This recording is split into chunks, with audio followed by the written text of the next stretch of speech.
I'd like to call to order today, Tuesday, July 28th, 2026, public hearing for the City of Tampa's Barrio Latino Commission. Welcome, everyone.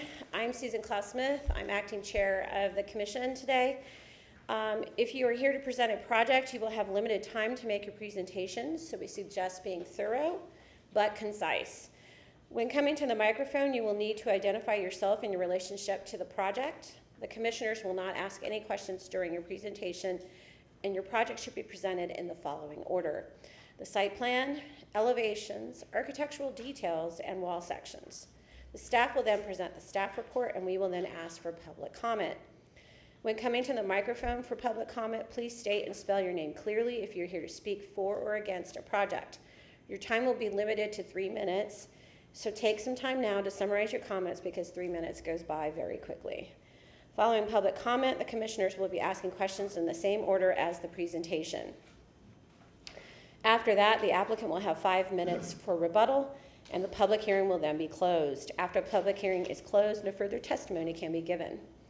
The commissioners will then discuss the case and will make their decision based on Chapter 27 of the City Code of Ordinances, the design guidelines, the Secretary of Interior standards, Historic Preservation Development Review Committee or HPDRC comments, and the testimony given at this public hearing. Please remember the BLC can only act on items that are within our specific jurisdictional responsibility. Owner agents are independently responsible to obtain any appropriate permits and/or approvals. Now, if you haven't already done so, please do silence your phones, and I will ask my fellow commissioners to introduce themselves, starting on my right.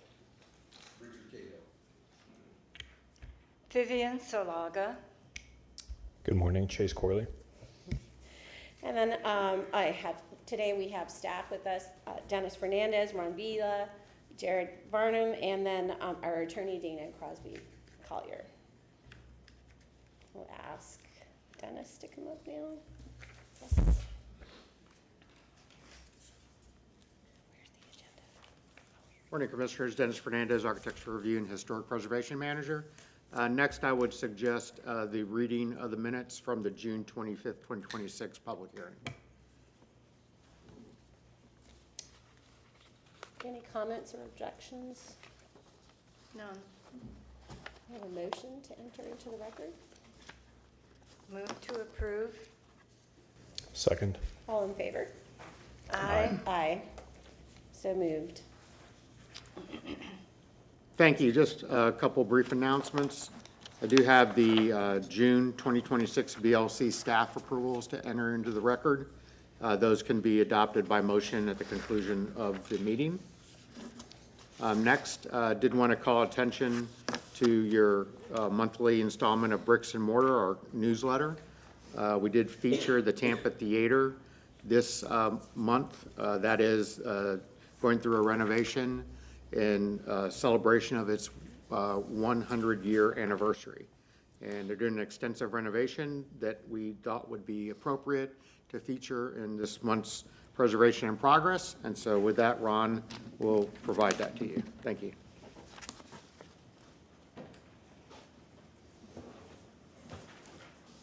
Good morning, Commissioners. Ron Villa, I'm a planner with Historic Preservation.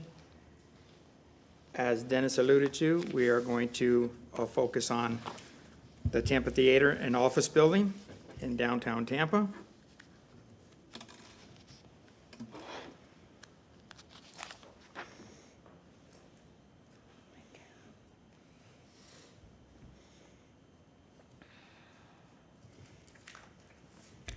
So this month's Preservation in Progress is a look into the current work at the Tampa Theater and Office Building. This project's goal is to fully restore the Tampa Theater in time for its 100th anniversary.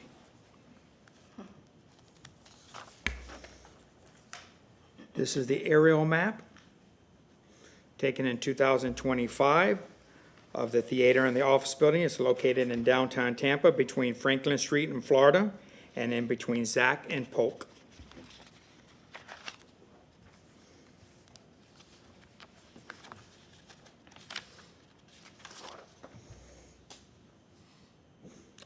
Moving to the Sanborn map that we like to show, this is from 1931. It's a 10-story office building that is on Franklin Street, which is here, Franklin, and then you have Florida to the east. It connects the blocks with the auditorium. In this Sanborn map, it shows the colors indicate certain construction types. So the building is steel frame construction with concrete floors and a concrete roof with tile curtain walls.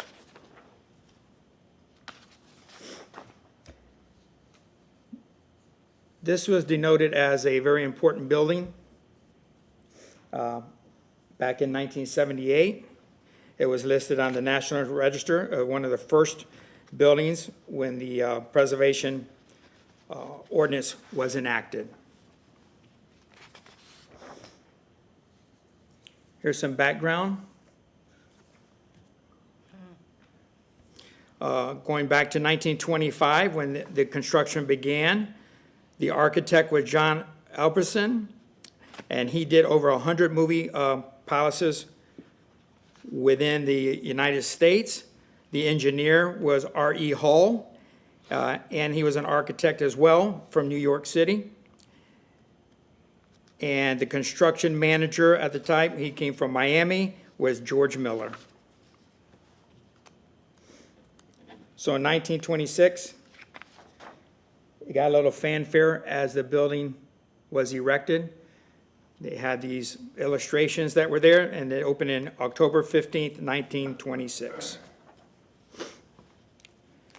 Going back to some of the construction that took place, it was amazing that they had some of these pictures as it was erected. We go through the Berger Brother photo collection, and they have a lot of inspiration for us to share with everybody here.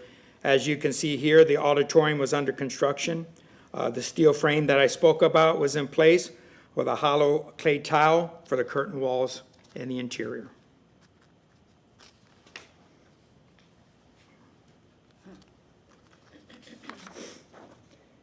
Here, moving to more street facade, is the marble and cast iron office, box office, and the main entrance off of Franklin Street. And this is circa 1926.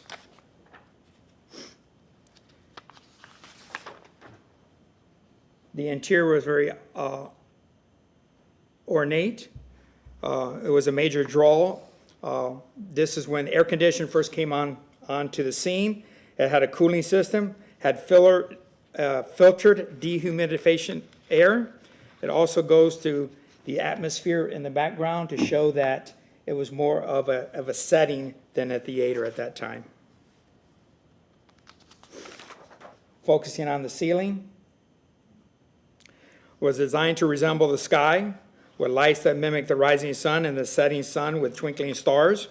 The theater was also furnished with an orchestra pit, which holds about 20 musicians, with a theater organ, which provided score music that accompanied the silent films at that time.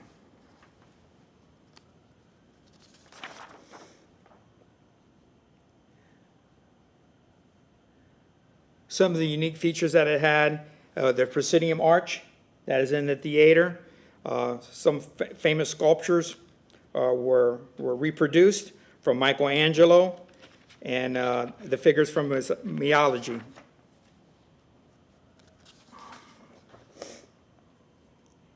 Here, currently, they're undergoing some plaster repair.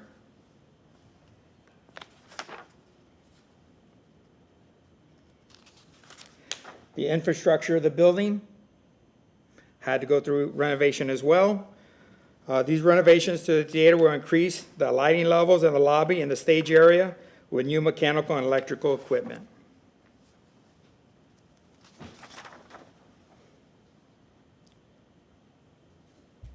To accompany the theater's expanding educational program, more than 3,000 square foot of underutilized office space and storage space on Florida Avenue side of the building were remodeled to put in those classrooms.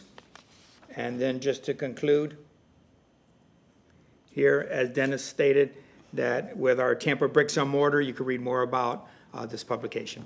So with that, that concludes, and we'll continue down the agenda.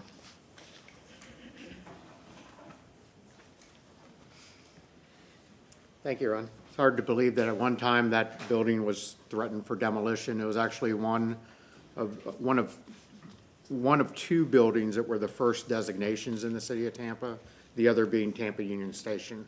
So it's great to see the investment going into that building for the next 100 years. With that, we'll go ahead and move on through the agenda. We'll next go to conflicts and ex parte communication, and our legal counsel will lead that discussion. Good morning, Dana Crosby Collier from the Legal Department. Would like to ask if any member has a conflict of interest with any item on the agenda today. I do not. No. Great, seeing none. Has any member engaged in ex parte communication regarding any item? I have not. Thank you. Thank you. We do have two continuations to act on this morning. We had one that had contacted us rather early and one that contacted us yesterday, so they're not on the agenda. So I'll go ahead and work through those two through separate motion. The first being BLC 2600000117 for the property at 419 East 4th Avenue. And the request is to continue to the next public hearing on August 25th at 9 a.m. Have a motion, please? Move to continue BLC 2600000117 for the property located at 1419 East 4th Avenue to the Tuesday, August 25th, 2026, public hearing at 9 a.m. A second? I'll second that motion. All in favor? Aye. Aye. So moved. Thank you. The next continuation is the last case that's on your agenda this morning. It's BLC 2600000132 for the property at 25 North 11th Street. And the request came in via email yesterday to continue to the August 25th public hearing at 9 a.m. I move to continue to Tuesday, August 25th, 2026 at 9 a.m.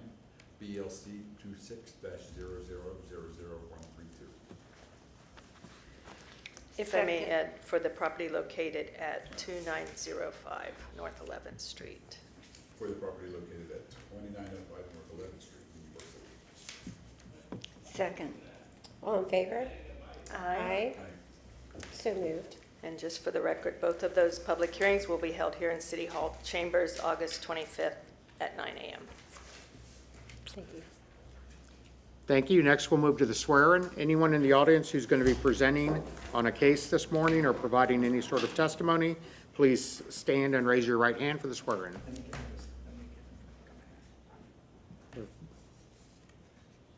They're raising their hands. Just in time.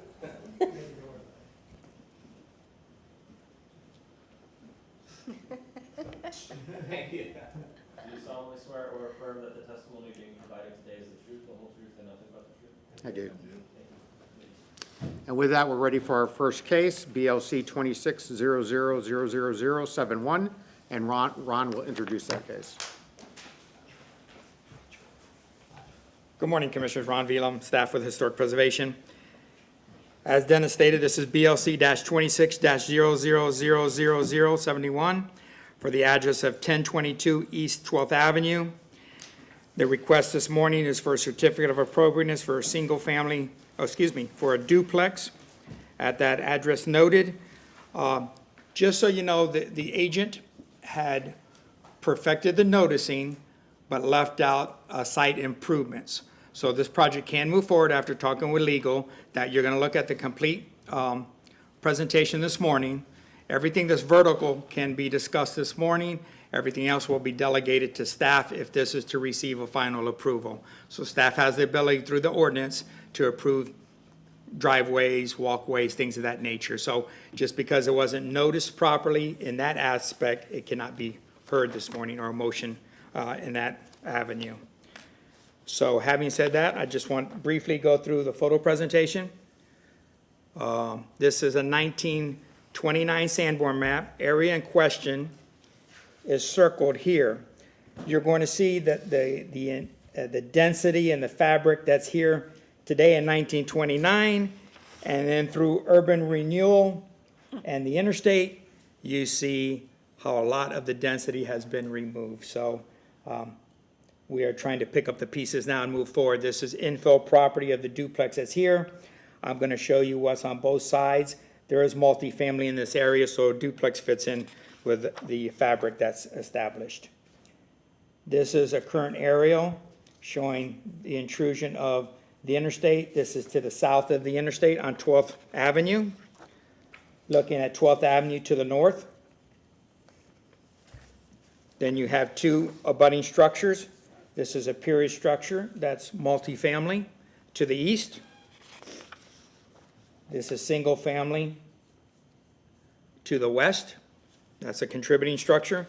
Just to share some street shots with you. This is looking to the east, down 12th Avenue. You see some other historic fabric that is still remaining. And then looking to the west, you have a series of contributing structures as well. Directly across the street, you have this structure that was constructed after the period of significance. And then this is a contributing structure. That's just to sum up the area so you get an understanding of what's there now. At this time, I'll call the agent up to share his presentation with you.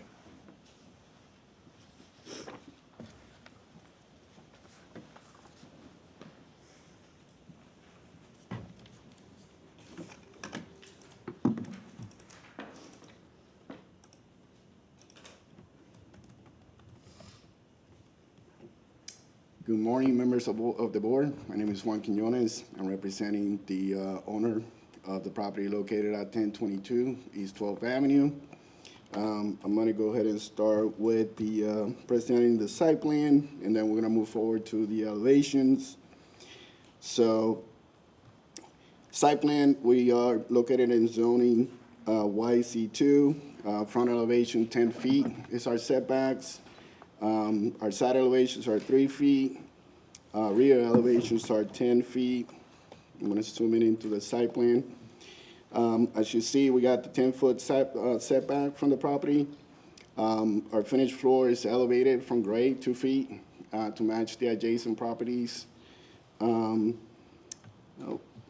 We are consistent with the neighborhood in that sense. Currently, we do have a picket aluminum fence all the way around the property. We want to keep that.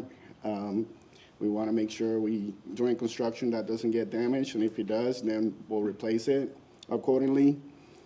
Ron Bill, I just showed you guys the pictures of the adjacent property, so we kind of consistent with that in our elevations, and you'll see that here shortly. The walkways, we got walkways with scorings. They're all concrete. Our driveway apron is also concrete. We do have the driveway on the east side of the property. And it can fit 2 cars in it. Then I'm going to go into the elevations quickly. All right. This is front elevation. Again, it's a duplex. I'm going to show the different details that we have here. We have exposed rafters. Our fascias are 2'8", 2x8s. We're going to have a wood siding with wood trimming. We are going to have wood cladding windows. We are gonna have some brick face at the bottom of the columns, and we're gonna provide some columns as well to match the adjacent properties and whatnot, to be consistent with the neighbor.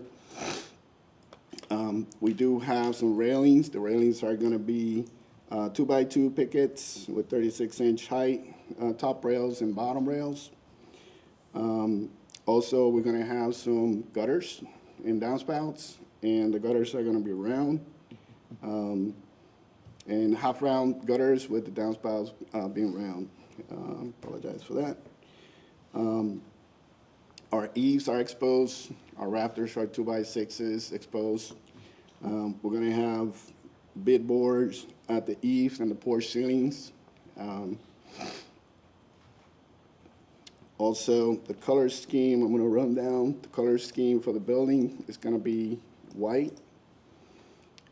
This one shows kind of like a taupey color, matching some of the standard colors that the Barrio Latino has approved previously with white trimming. One-to-one windows, the doors are gonna be consistent with the neighbor as well. There's a few 3D rendering pictures here to show you what that looks like. As far as lighting goes, if we are proposing some type of wall sconce on the walls, this is kind of something that we are thinking about using. But in this case, we're going to be using recessed lighting in the porch ceilings. This is currently the picket fence that's out there, the aluminum fence. Kind of give you an idea what that looks like. These are the Ybor City color palettes, so we choose from those colors and get them approved, of course, by staff if we decide to change those colors. These are some typical pictures of the buildings surrounding or the area, showing the vertical, columns that we are actually using in our project. I'll give you some ideas. This is next door to us. This is adjacent, actually across the street. So they got the vertical columns and the brick. And also, again, adjacent to the property, here's a sample of the fence. A couple more projects. I just took a lot of pictures of different things. Columns of a new construction across the street from us. And that concludes my presentation. Thank you, sir. Welcome. If you guys got any questions, concerns, We'll let staff present their Okay. report, and then we'll go to public comment. Thank you. Good morning, Commissioner. Ron Vila, staff with Historic Preservations. Staff finds that this application is consistent with the Ybor City Design Guidelines. On page 5 of your staff report, I started with the site plan, and remember that those conditions have to be delegated to staff. So the location of the mechanical units, the concrete pads, the step, and the walkways, as indicated on page 5, are there. The fencing and the gates, they're already there, but just to complete the request to us before it goes to permitting, that needs to be all indicated on the plan. The tandem parking was in question at one time for a duplex, but after further discussion with the zoning department, that is an acceptable solution.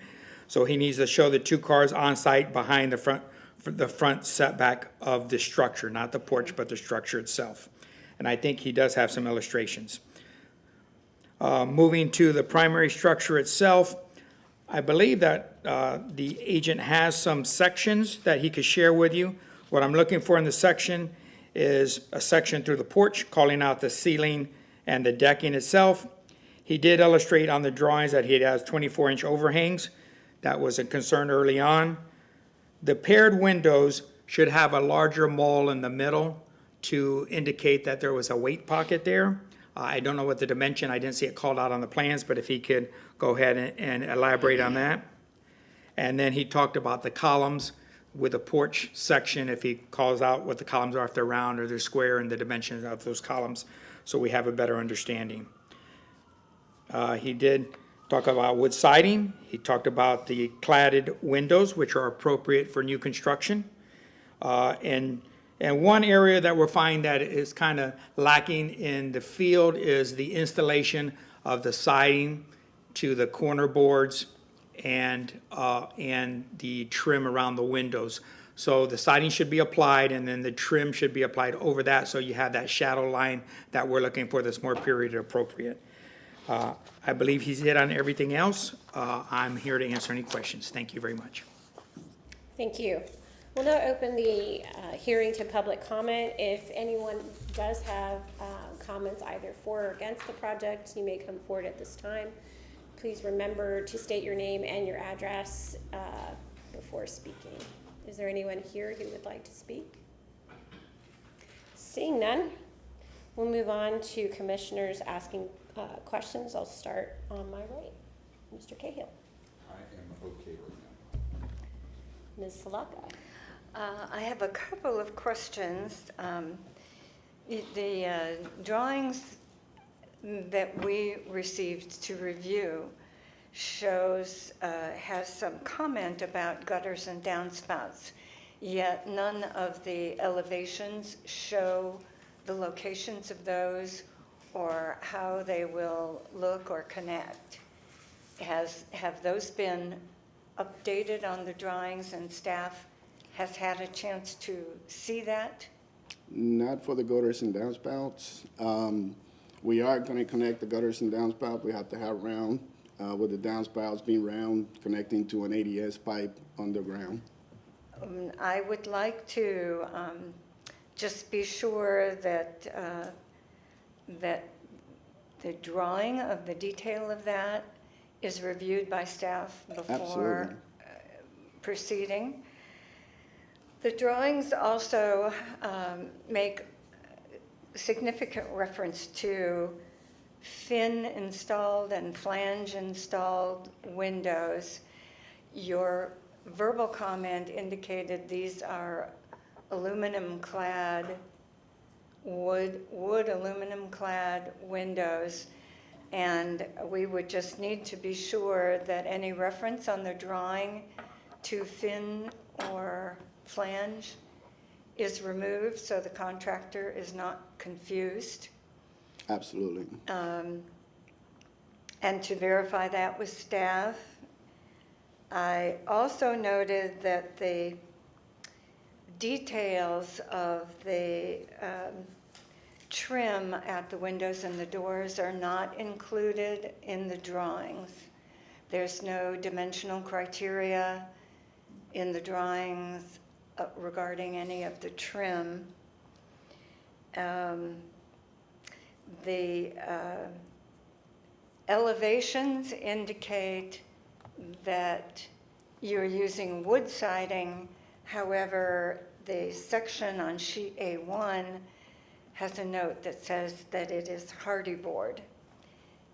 Can you verify which of those materials you will be using? Wood siding. And then you need to remove all references to the hardy board on the drawings. Absolutely. Please.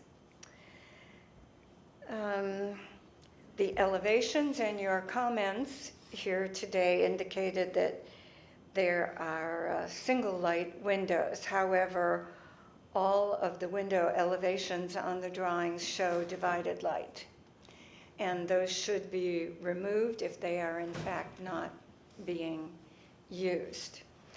I do have to make a comment that many of the details on the drawings appear to be irrelevant to the project at hand, and I would suggest that before any of these drawings are submitted for permitting, that all of the irrelevant references from somebody's standard detail package get removed from that set of plans and reviewed by staff before it proceeds any further. Oh, absolutely. That's definitely going to be done. And quite frankly, the preparer of your drawings should probably have made those notations in the beginning before they even came this far.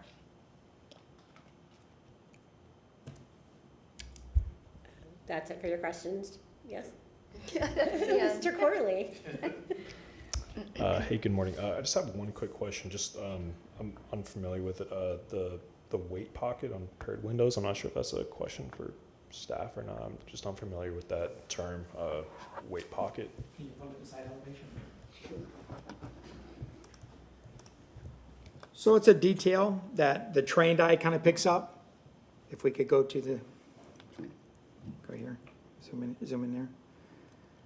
There. So as we look at the paired windows, traditionally, these had weights in it. So this window had two weights. It had a weight here and it had a weight here. And then this window had two weights, a weight on the outside and a weight on the inside.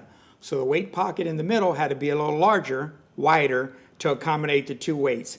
That's a detail that we'd like to see replicated because his vision here is a period home, so those details should transfer over as it moves forward. So if he would provide us with that dimension, usually the outside trim piece is 5 inches and in the middle is 7 inches. That's traditionally, it changes a little bit, you know, a ½ inch or an inch either way, but that's what we see in the field. Other than that, it's, you have a 2-inch sill, you have the skirt board underneath, and then you have your header. If you look at the header and the sill, it sticks over the vertical elements just slightly, an inch, and that's a traditional detail that's replicated here. Hopefully that answers your question. Yeah, great. Thank you. Appreciate it.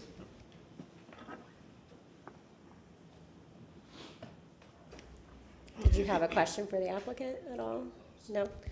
So I'm going to address this first because we were talking about it. Can you please indicate if you have any details about the window, especially the paired windows, what the intent is for that middle pocket? Right, so the middle pocket will be 7 inches.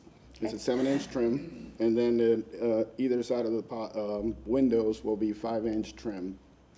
Do you I have don't detail? have currently a detail, but that I'm will sorry? be, I do not have a detail for Okay. that specific trim package, but I will definitely have it for staff to review once we Okay. get to permitting. Speaking of details, do you have any details regarding just the siding and trim anywhere on the project?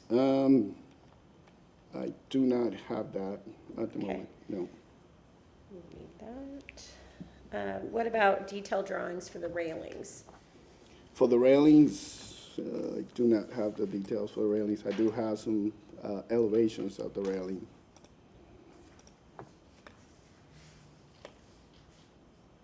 Do you indicate the materials and the sizes of any of those I pieces do of not the at the railings? moment, but there will be 2x2 picket fence, 36-inch high with bottom and top rails. Are they wood? There will be wood, absolutely.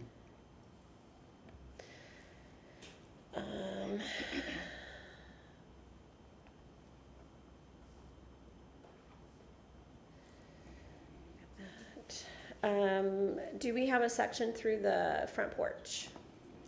We have a typical section of the building, but we don't have a section through the porch. But we are having a beaded tonic roof ceiling, painted with recessed lighting on it. Let's look at that front elevation Sure. for the porch. Oops.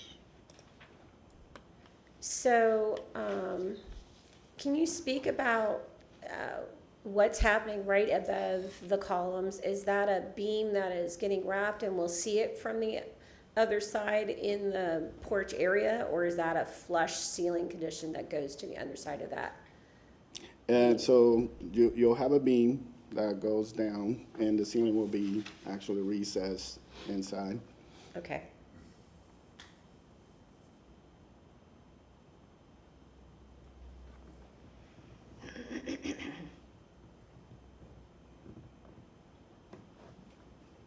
And then the intent is for the trim, we talked about it being all wood. So that'll wrap all the way around, including into the interior of the porch, That is correct. correct? Let's talk about the columns. The column material is also wood or another material? It's a prefabricated It's probably like a fiberglass, Fiberglass? but it could also be wood. But we think that wood, you know, in this weather, is not recommended.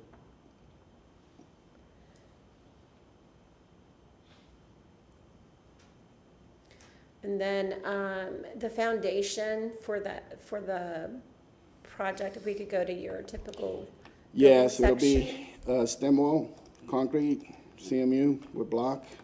Yeah, there we go. Zoom out just a tad. Sure. Thank you. So we'll have stem wall foundations, we'll have a concrete grade on slab, and then can you zoom into the lower part of the wall section where it gets to grade? Right. So we'll have a trim. Okay, This will be the lattice on Okay. it, you know, kind of to replicate what's happening with the typical crawl space areas. That will be placed on top of the CMU. so that would be direct applied to the Yes. CMU. Will you be back painting Yes, the absolutely. face? And what Yes. color? White.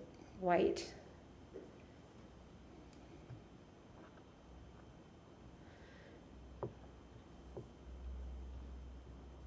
Is it your intent to place the trim over the lattice then? Yes. And then the trim slides under the siding at the bottom? That is correct. Can we go to the top of the wall? Do you Yes. have an opening shown on this wall? No. So we're thinking the 2-foot overhang with the trim on the top, and then the boards, the wood, you know, siding. Is that really how you intend to finish the siding at the top, that it stands It'll above be- the siding, not it- integrated? It'll be integrated. Okay. I agree with my colleague that there is a level of detailing that is needed specifically for this project, so Absolutely. that would be a definite requirement moving forward. In terms of the end of the rafter tails, can you just scooch it over just a little so I can see your notes? When you come down to the end of the rafter tails, they are just straight. And then you've got a drip coming under. Yes. But that will change because he's not showing the gutters. Correct. Correct. And So there, yeah, again, the detailing is not specific to this project, so we are concerned about weather tightness and the quality of the construction, right? I mean, that's Absolutely. one of the things we are required to look at. We can't tell you how to detail it, but we can tell you that we have those concerns. So that is something we'll want to talk about in our comment period. Let's talk about the doors. Go to your front elevation if you would, please. Yes. Let's go to the front elevation. So the doors are intended, I think you had a colored one. Can we look at that? Because that was a little bit more informative to me. Let me zoom out just a tad. So the intent for the door is that they're half lights and then they have a transom above them. Is that a Correct. working transom or is that fixed? It's a fix. Okay. And then the doors themselves, what material are they? Wood. Wood. Okay. Are they stained or painted? Painted. Okay.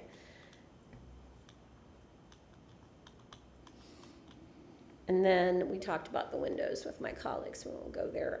In terms of the trim, you had said that on the paired windows, they'd have 5-inch side. What's the header trims and the sill trim? The sizing? sill is 2 inches and the top piece is 5 inches. Okay. And then when we talk about the installation of the windows, my colleague was very clear about removing language, but what is the intent for the windows within the wall? They should be recessed to Okay, create that shadow line. okay, That's the intent. okay. So we need this, need that. Sorry, I'm just going down the checklist. No, it's okay. We need that. Did you indicate the color of the roofing shingles? You said asphalt, but did you indicate the color of those? It'll be a darker gray tone. Okay.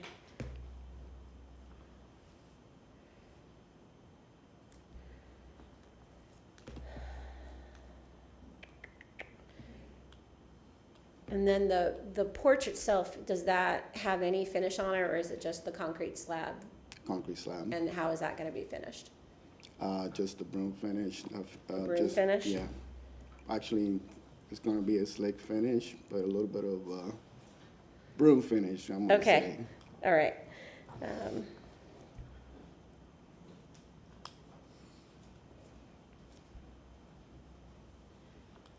And then we talked about the fence. You said that there was an existing fence there. Is there any new portions going in or a new gate, other than what may need to be repaired if it gets damaged? Yeah, there will be a new gate Can we where, look at your site plan? yeah, let's go back to the site plan. There will be a new gate. Zoom out, sorry. Where the driveway is. The site That's plan right. doesn't, It doesn't show the gates, but Yeah. it will be a gate here by the entry of the driveway. and no gate at the sidewalk going into There will be, the front doors? yes, the main gate by the entryway.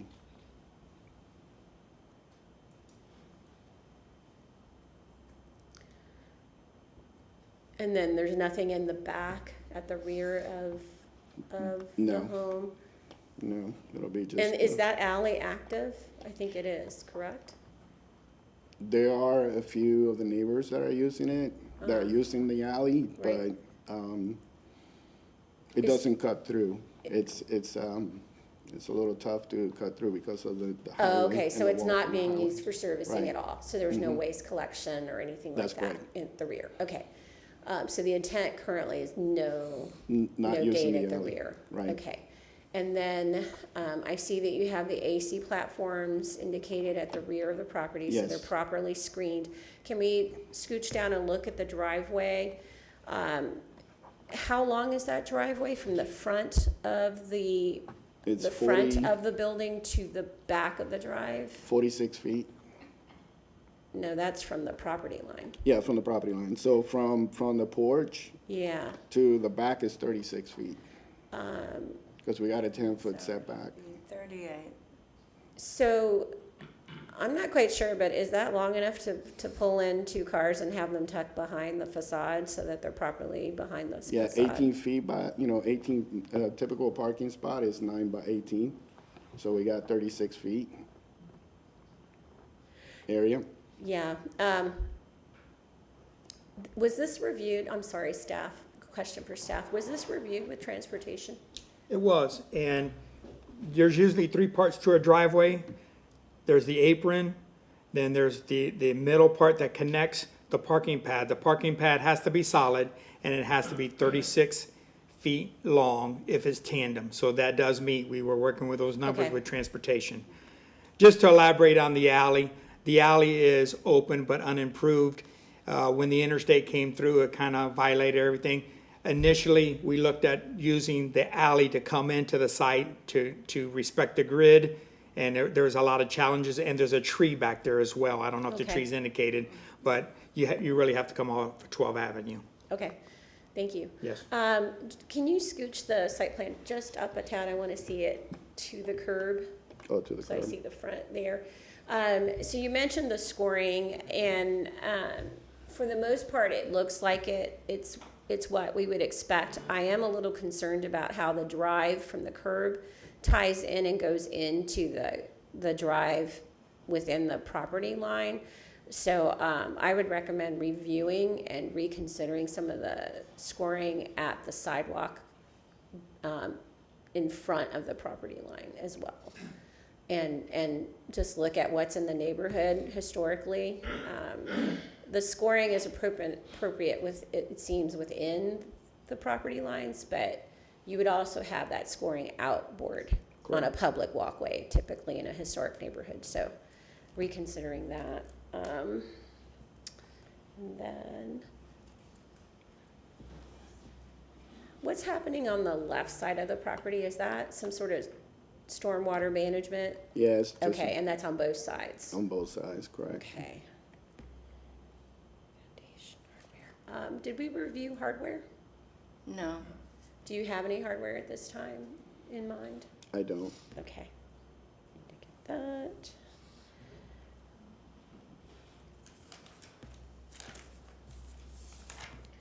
that looks like the laundry list has been taken care of. Any other questions for the applicant at this time? No? You have 5 minutes for rebuttal. Anything that you would like to add or feel like you need to address any of the comments? No, I'm good. No? All right. Thank you, sir. That we will close the public hearing or public portion of the hearing, and commissioners will discuss the case. Any comments?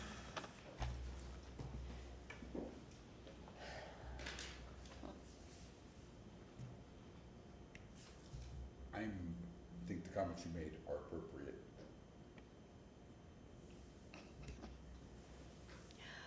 I would just like to reiterate how much more difficult it makes reviewing a set of drawings when so many irrelevant details are included, which only creates questions and raises questions in our mind as to what is actually going to go to the permit department. And you need to please communicate that to the person who prepared your drawings so that in the future, should they ever be providing drawings to us again or to anyone, that they not burden the reviewer with elements that are totally irrelevant. Okay, understand. Any other questions? Yes. or Other, comments? I'm sorry. other than what's been discussed, no comments from me. Thank you. Okay. Do we feel comfortable at this time to make a motion? And if so, Boy, oh boy. someone needs to step up. All right, I will give this a whirl. Move to grant a certificate of appropriateness for the drawings for the modified drawings and documents that will be prepared as discussed and presented at this public hearing in BLC 26000071 for the property located at 1022 East 12th Avenue, because, based on the findings of fact, the proposed project, once conditions have been met, is consistent with the Ybor City Design Guidelines of the City of Tampa. Oh, I started it wrong, incorrectly. You can add the conditions now. Before you put the reasons for with the following conditions. For the With with the the following conditions. Man. That the gutters and downspouts are added with the following conditions, that all of the conditions are eventually approved by staff. That the gutters and downspouts are added, that the wood clad is designated as the siding and not hardy board, that all of the irrelevant window charts and window details are removed from the drawings, that the details, the window detail on sheet AD-2 shows a stucco finish in lieu of the wood, so that will need to be modified. The trim detail at all of the doors and the windows will be included in the drawings. That the finish on the exterior cladding will be indicated as smooth. The railing details for a wood railing on the property will be identified on the elevations and details provided. That there will be a porch section through the completion of the porch, showing all of the materials, including the columns, the floors, the ceilings, the light fixture locations, and the hardware. And I believe that is it. If I may, window needs a 7-inch weight pocket. The dual hung windows will need a 7-inch He weight pocket. stated that in the hearing response to questions, but the drawing should be updated, correct? Okay, And detail where the siding meets the top. mhm. And you're delegating site plan to staff. Site plan. I second. Before moving on to a vote, do you understand all the conditions placed on the approval here today? Yes. Okay. All in favor, please say Aye. aye. Aye. So moved unanimously. Congratulations. Thank you. Thank you. Move on to the next case.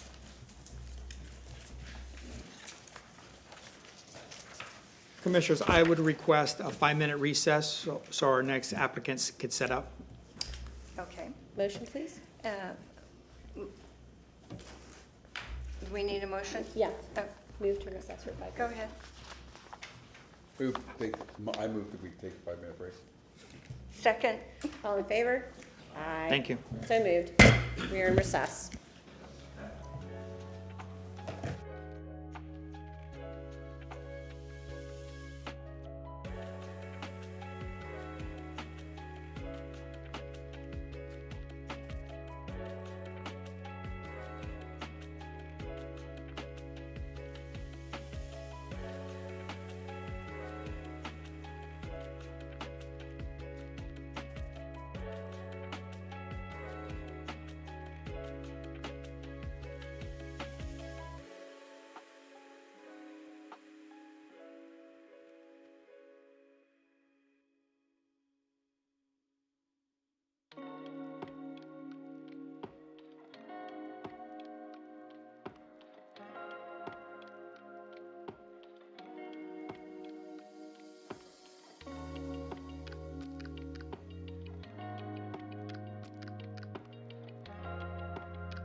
We are back in session. Thank you.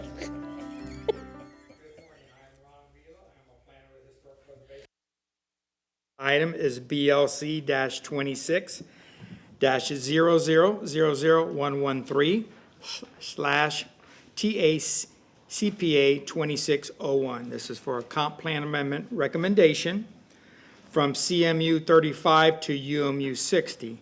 The address associated with this parcel is 1605 Waters Court. And I want to remind you, I'm going to repeat this a couple times this morning, but your powers and duties this morning for a recommendation to City Council falls under Chapter 2795 with regards to the application for rezoning, land use change classifications, or comprehensive plan amendment to review and recommend reasonable land use changes to the extent necessary to preserve the historic integrity and appearance. I'm going to share some photos with you. Please follow along. This area here is a challenging site. You're going to see that the historic grid has been modified over time.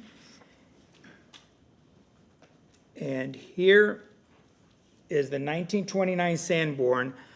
I tried to illustrate with a highlighter, the area in question. So you have a little bit on 7th Avenue on the north.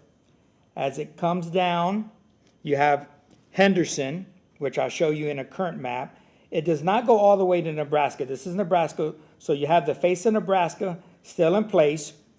Then you go up Estelle, and then it terminates into Scott. So it's this irregular shaped, geometric shape that's there. And this is the Sanborn map. Once again, I like to show the density, the fabric, what was there, and through time, how it's eroded. So this is our vicinity map, 7th Avenue. You have Henderson. Then it comes down in between two properties.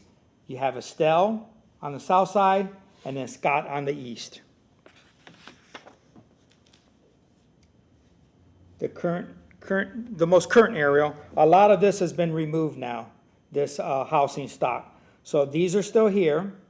Once again, 7th, Henderson, Estelle, and Scott. I tried to simplify this. We're going to start here on 7th Avenue. On the corner of 7th, there is a structure that did not want to get included in this. It functions. It's a place that people go to eat. My son loves this place, so he tells me I meet him there. But it's going to stay. This is looking from 7th Avenue. Some of the structures that have already been approved for demolition, but are still there. This is looking down 7th Avenue towards Nebraska. On the north side of 7th Avenue, you have the soccer fields. This is a little better shot of that. K-Force is there, and then you have the Centro Estudiano in the background. We're on the corner of Henderson and 7th Avenue. We're looking down Henderson towards Nebraska. There's a little shopping complex here that was always underperforming that now it's got some interest to it,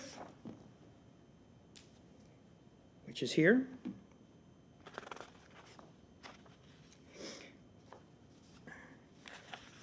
Looking down Nebraska, that's behind this photo. This is Nebraska looking to the north. This is kind of outside the subject site, but I still think it's relevant. The perspective of what's the request is will be witnessed from Nebraska.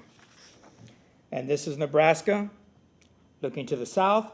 You see some new construction over here. There is a restaurant that faces Nebraska. And on the corner of Nebraska and Henderson, you have this. Now we're on Estelle and Scott. As I stated, some of this has been removed, and there's new construction over there. This has been reviewed and approved by this board. Just kind of showing the massing, the density, how the building walks a little bit in and out, the termination points, how it has that capital on the top. We'll get into that through the certificate of appropriateness if it goes in that direction, but just wanted to show the scale and the massing. On the backside, here, down Estelle, you have a school that I want to share. What's important here as this project develops, they know that they're interacting with the school. They had to be sensitive to the drop-off area and how the vehicular access was coming into this building. This will be part of their discussion. So the project has a couple of fronts, it has a back that they tried to deal with. We've met probably no less than 7 or 8 times to continue to develop this project. At this time, I'm gonna hand it over. We're gonna talk about the comp plan amendment, but I believe that the PD is the following case, and some of the illustrations will bleed into each other. But at the end of the day, this request, we need to work on first, provide a motion, and then we'll go into the PD after.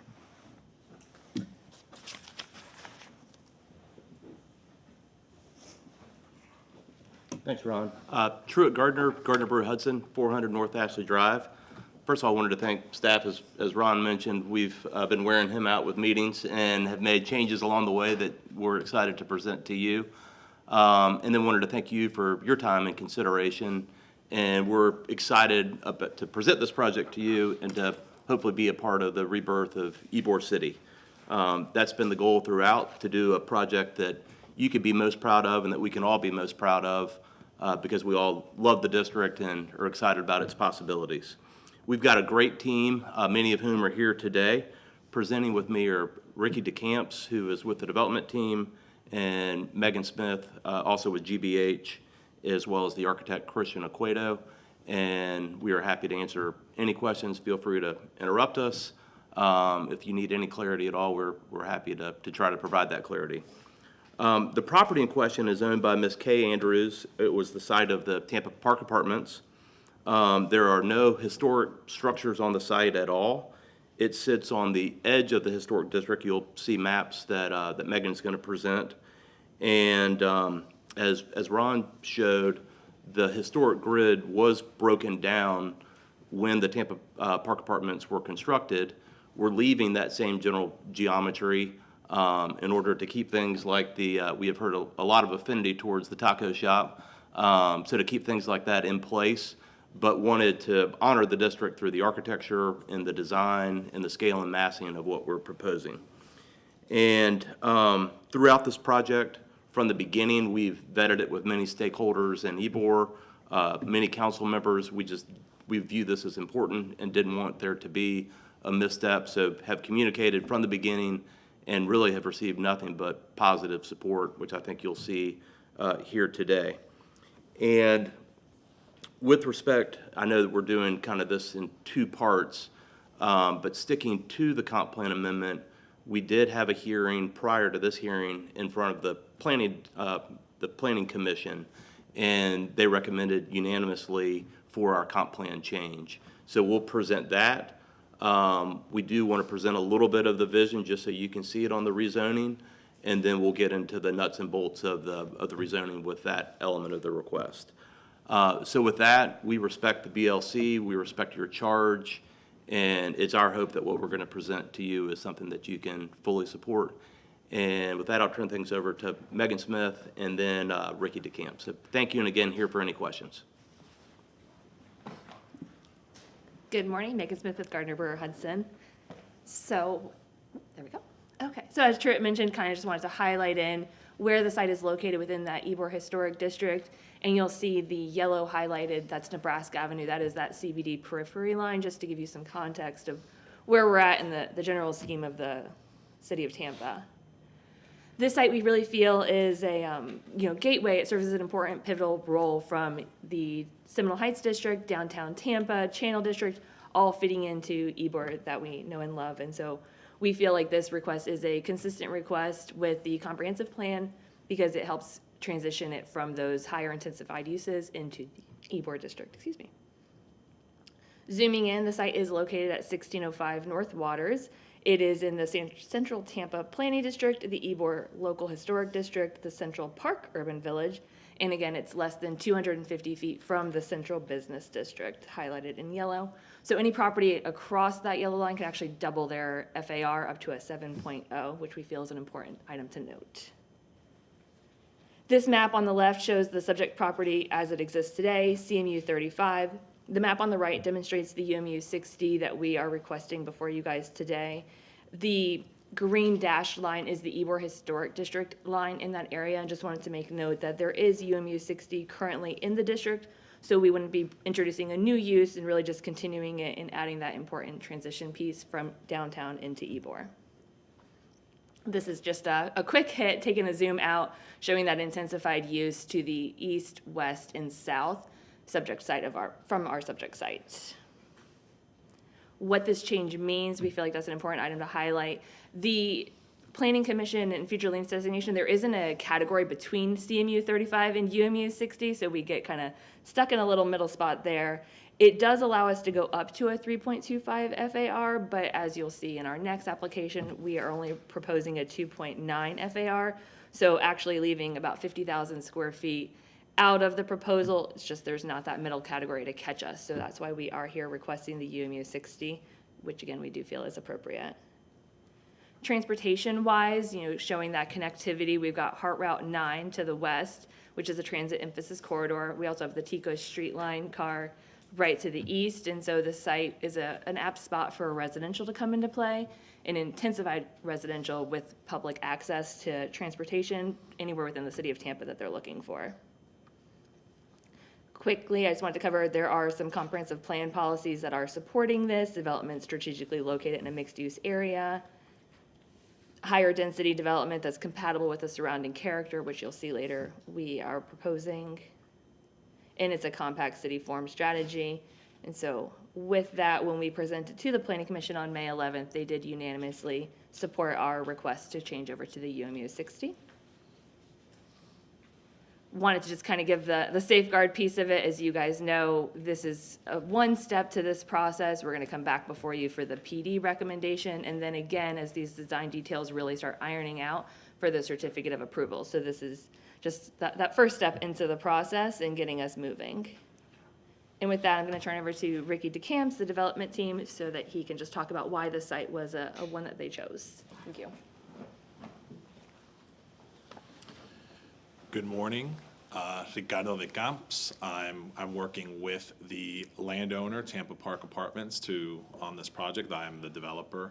To kind of speak to kind of why we have wanted to be here and why our desire is and what we're asking for today. We have always loved what Ybor represents. Ybor represents the people who came to Tampa who wanted to create new lives. I have family members who have historic ties to this district, specifically to the Arturo Fuente family. And so when this opportunity came to us, Ms. Andrews, with her representatives, showed us the site. We fell in love with it, knowing very well that there is aspects of it that we need to navigate to get to the desired density that we need. And so the fabric of what we've done, everything we've proposed, the team that we've proposed and brought into it is from day one with the intention of keeping everything we can to provide a project that works for this district to continue what's going on and as the growth is going on in this area. We have met many times at Taco Shop that is owned by Frank Capote of the Capote family. We have their support. Probably in the next time we come back for certificate of appropriateness, for sure for City Council, we'll have a letter from them. We've met with all the different stakeholders, Daryl Shaw, and just kind of told them our vision. We wanted to save the retail. We believe the retail that's there, it has the opportunity to thrive with additional density. And so when we started going through this, everything that we looked at as we started working through this is how can we respect the historical integrity, but also provide the density needed to support those local businesses that we see happening and continue the positive growth and change that's going on in the area. So with that, I'll step back. I'm sure we'll have some conversations at the next part of the hearing on the PD to tell you what we've done just as we've worked with the community stakeholders. But I'm here to answer any questions you may have and look forward to working with you on this. Truett Gardner again, 400 North Ashley.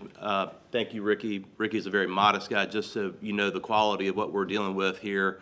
Ricky was a part of the Midtown development in West Shore, and then numerous buildings also in West Shore when he was with Crescent. And I've worked with Ricky over the years, absolutely love working with him. He's always striving to do the right thing, but you could just see an enhanced level of passion with what they want to bring to Ybor. And that will hopefully all come out in the rezoning, and hopefully it's come out in our presentation now. So happy to answer any questions on the comp plan, and then obviously we'll have the separate presentation on the rezoning, which will be a little more detailed focused.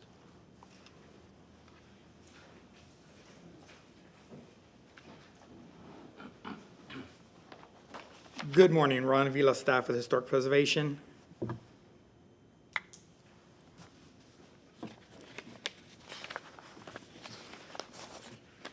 So if you want to follow along, I'm going to start my staff report on page 4.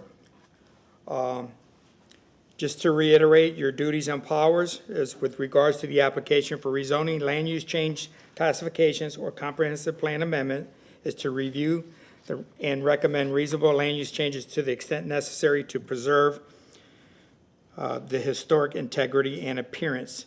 Also with us this morning, we have members of the Planning Commission that you could direct some questions to them.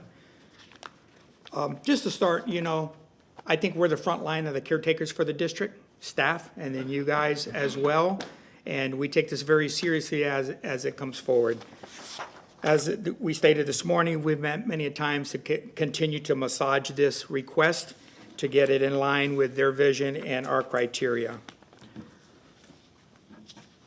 On page 4, we have some Tampa Comprehensive Plan objective and goals is to recognize the historic resources that are there and to, cherish them moving forward, to preserve and protect is the words that they use. Here under the last bullet item, it says to protect the integrity of the historic district, we're requiring that the number of stories in new development and building placements of primary and accessory buildings within the district complement the historic fabric. So we continued. They have some illustrations that we worked through, and I think they're going to share with you. They could share it through the comp plan amendment or later on, but the project started much bigger than it is today. So through good development and discussion, it's at a better place today. On page 4 of the staff report as well, this area is posed as significant changes can be requested for development in this area. It's underdeveloped and it's right to move forward. From the CMU 35 to the UMU 60, we talked many times, UMU 60 gives them a lot of opportunity for scale, massing, and density, which sometimes is not consistent with the district. So there's a tipping point there. I think the magical discussion moving forward is that when they're moving forward, and I want to share this chart with you, and the Planning Commission could probably elaborate a little bit better than I can, but in general terms, this is what they have now, and this is what they're requesting. So from the CMU 35 to the UMU 60, you see some intensity that could come here, and density in here as well, and then it goes from a medium intensity to a high intensity. So I think we have to look at that and evaluate what the request is.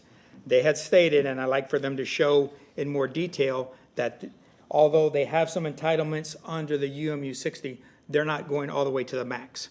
And I think that's important to see. Staff finds that this application is inconsistent with the Chapter 2795 that I read to you a couple of times if they go to the max. If they dial it back, I think there's opportunity there. As it was stated, they were looking for some middle ground, but there is no middle category there. So I think that needs to be elaborated on as they move forward. They shared this map with you, and I want to share it with you as well. This is Ybor City, And I changed the colors because the map that comes from the planning commission is very hard to distinguish what's what. So I tried to make it more user-friendly here. The hatched line is the boundaries for the local historic district of Ybor City. We're talking over here. So all of this here is CMU 35. They wanted to instill a UMU 60 that's here and here. I was not aware that the UMU 60 was here and here when we first started this request. Usually, and it's been in front of you guys, that is held to the southern edge of the district along Adamo, and you see how it's speckled in between here. So there is some fabric, that's the UMU 60. If carefully done, it's up to you to see if it could go in the section that they're requesting this morning. Let me look through my staff report. I want to make sure that I completed this.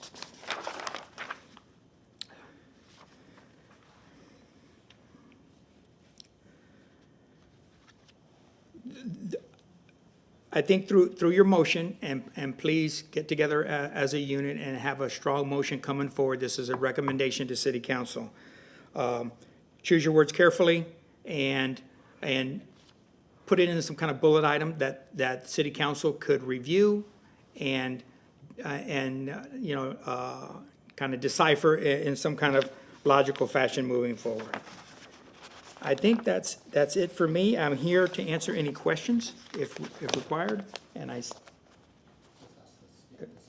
Planning Commission? Okay, and then we have the Plan Commission. Just the outcome of your meeting. Quinn Steele. Questions? Sure. Quinn Steele, Planning Commission staff. Planning Commission unanimously recommended approval at our hearing. This will move forward to City Council next month, and I am available for any questions. Thank you. Move on to public comment. Is there anyone in the audience who would like to come forward and speak either for or against this project at this time? Have you been sworn in, sir? No. Okay, we need to get you sworn in.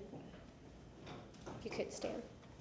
Do you solemnly swear or affirm that the testimony being provided today is the truth, the whole truth, and nothing but the truth? Yes. Before speaking, please state your name, your address, and then you have 3 minutes for comments. Thank you. My name is Paul Vengus. I am the business owner at 934 East Henderson Retro House.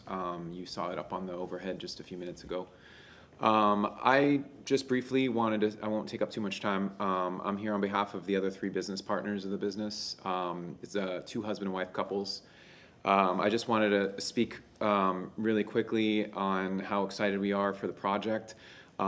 We are also very much in love with Ybor, the facade of Ybor, the culture of Ybor. As relatively new business owners to the area, I also have another coffee shop up in Temple Terrace. I roast coffee. It's a passion of mine. Coffee in general is a huge part, I think, of Ybor culture, along with the cigars.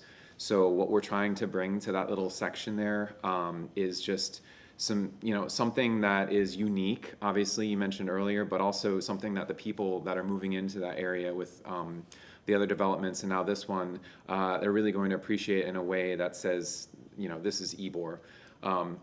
I do little coffee roasting seminars once a month. I've actually got a little coffee roaster right on site where it's just a very small one, but the exhaust for the roaster is actually facing the development that you guys are talking about today. So, and if I'm correct, I believe the proposed entrance is actually right there. So the people coming and going from that development will smell freshly roasted coffee every morning. I think that's really cool, and I just am really excited about this.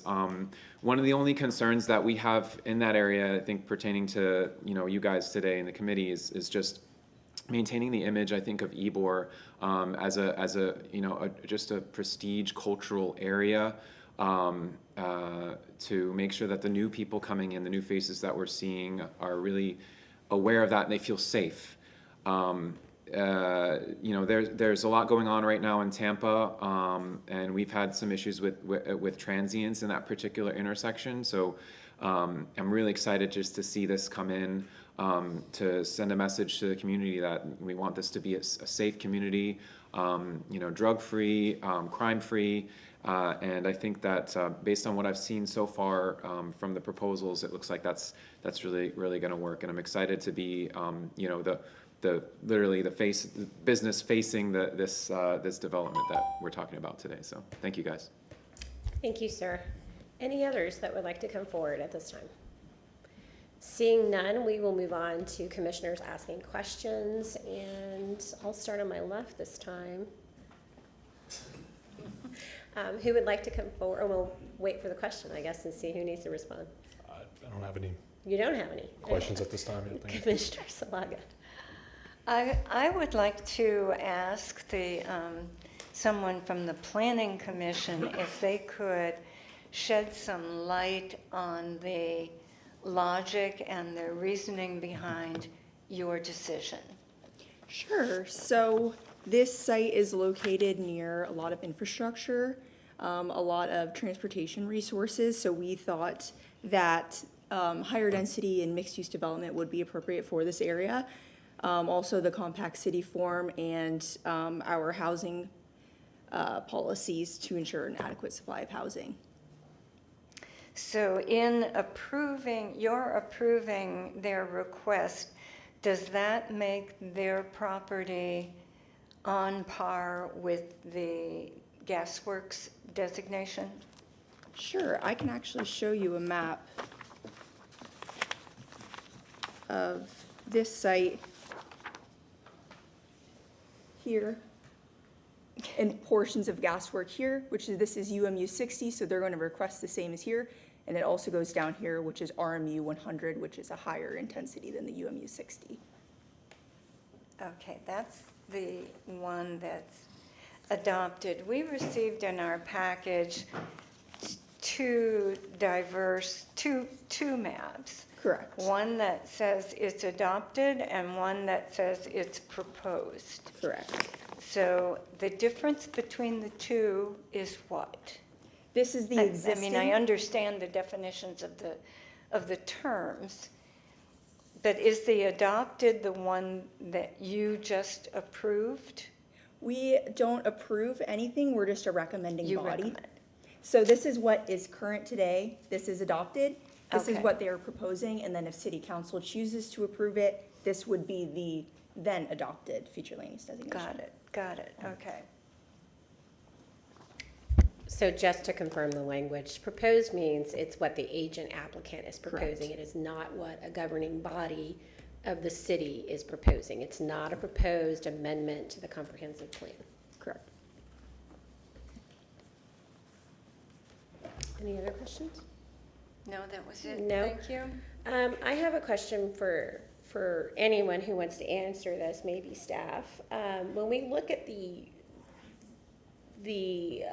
allowances under the different proposed future, whatever use, land use, going from 35 to 60, is there anything within the code that, or the zoning that speaks to the height, or is it just a density discussion within the ordinance? I can't speak to the code. I don't know if you would, Anyone? maybe Lauren with city staff? And right now, we're considering the comp plan amendment, just the comp plan amendment. Correct, understood, but, so we have the little matrix, right, that staff went through.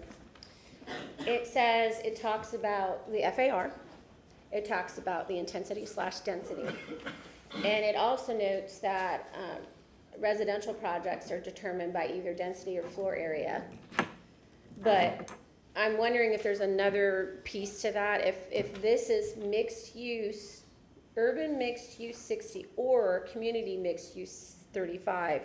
Typically, mixed use means there's other than residential. And so this only highlights residential components. If there are any commercial retail components, what is the discussion piece around that, right? And if there's anything that includes discussion around the actual height allowed under those two designations.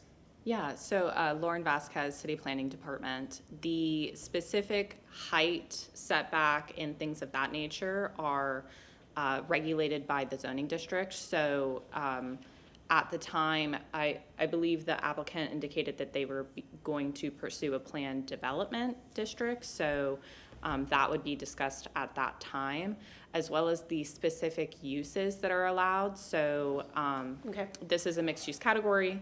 So both commercial and residential are allowed. That would then be regulated. The overall intensity of that is regulated by the floor area ratio, the FAR.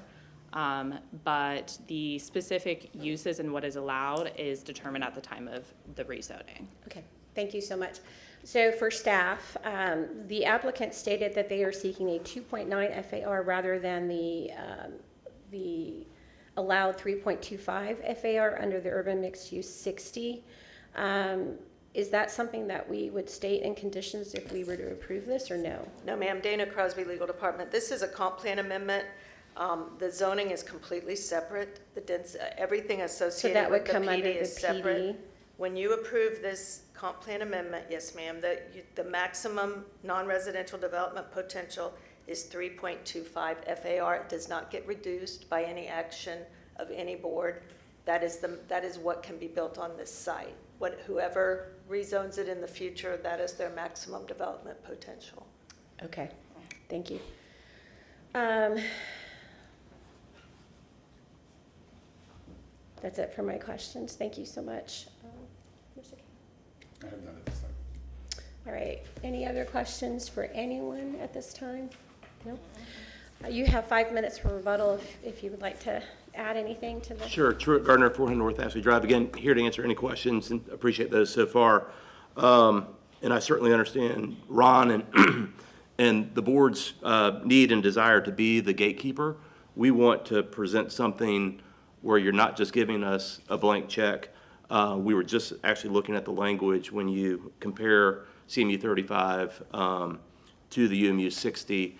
It's similar. It really jumps up when you go to that RMU 100. It's more of a high-rise category. These are both still mid-rise. Unfortunately, the density that's allowed under the existing CMU 35 just isn't enough to make this a financeable project, and so we need that additional density. The reason why we're here, sometimes you see it in different ways, where the comp plan amendment will lead and then the rezoning will trail separately. And I know that the CMU 35, if that's approved, we get what we get, but really that bundle of entitlements isn't released until that rezoning. So we're putting those together to you today, so you're not just cutting that blank check, that you have the safeguards right behind it. So I know there's a little bit of leap of faith because you've got to take this vote before you hear the rezoning request, but that's why we're bringing those two together, and so we can hopefully provide those safeguards. Just a couple more things, and I think we've touched on most. With respect to gasworks, our UMU 60 is consistent with the least intense portions of gasworks. As you go south, they get to that RMU 100, that far more intense, far more high district. We think this request is appropriate given all that's happening here, and in particularly given the unique location of this property and that it's sitting on the edge of the district. It's 250 feet from the CBD periphery, and it has no historic fabric as far as any buildings at all. I don't think we'd be in front of you with this request if we weren't checking those boxes. And again, the PD will come next. It will hopefully provide those safeguards. And I'll just close with, we thank this group, the Planning Commission, for their unanimous support, and hope for the same for you, and look forward to presenting the PD next. Thank you, Mr. Gardner. Thank you. We'll close the public portion of the hearing now, and commissioners will discuss the case. Comments, concerns, something we should discuss?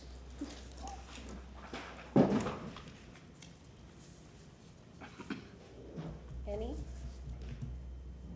No, I think my only comment to you as my colleagues here is that when you look at the land use, the proposed future land use map, and you see the designations of the surrounding properties, it is actually stepping down as it goes northward into the more residential districts. So it allows this, and goodness knows that Nebraska Avenue needs all the help it can get, that I believe that this will allow this developer to do a very positive thing for the area and hopefully encourage others to fall in line behind them. Any other thoughts? My concern is the leapfrogging. Is the what? It's the leapfrogging, placing it squarely, and I understand what Gasworks was able to get when they came forward and started their project, but that was a different makeup of this board. For me, the fact that it is squarely in the middle of the 35, and it does have that potential to attract more of that RMU 60 and, you know, just bleeding in and taking away that lower density, which I think is important for the live-work that we continually talk about in the city, whether or not we're talking about historic districts. I understand that there are potentials for other modalities of transportation for the city in the future. I just am worried about the historic precedent and the fact that there is the RMU 60 on the northern portion of the historic center of Ybor City is a surprise to me as well. I have to believe that there is goodness in the souls and the hearts of those who are coming forward and seeking the rights to develop this to a more appropriate density to see an ROI that's positive. I understand the financial harmony that comes with development, especially larger parcels. So I just wanted to make that comment. Anything else? Anyone wish to make a motion at this time? And in doing so, again, very clear about the intent and what our recommendation is to the city, to city council. Who wants to? Eeny, miny, moe. Okay. Do you want to take a stab? All right. I will take a stab then. I move to recommend to City Council the approval of BLC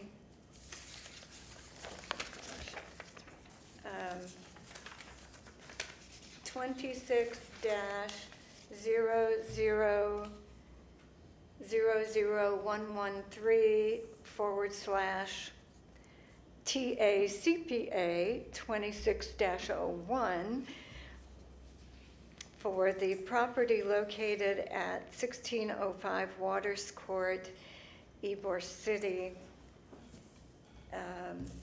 for the proposed land use change from CMU 35 to UMU 60.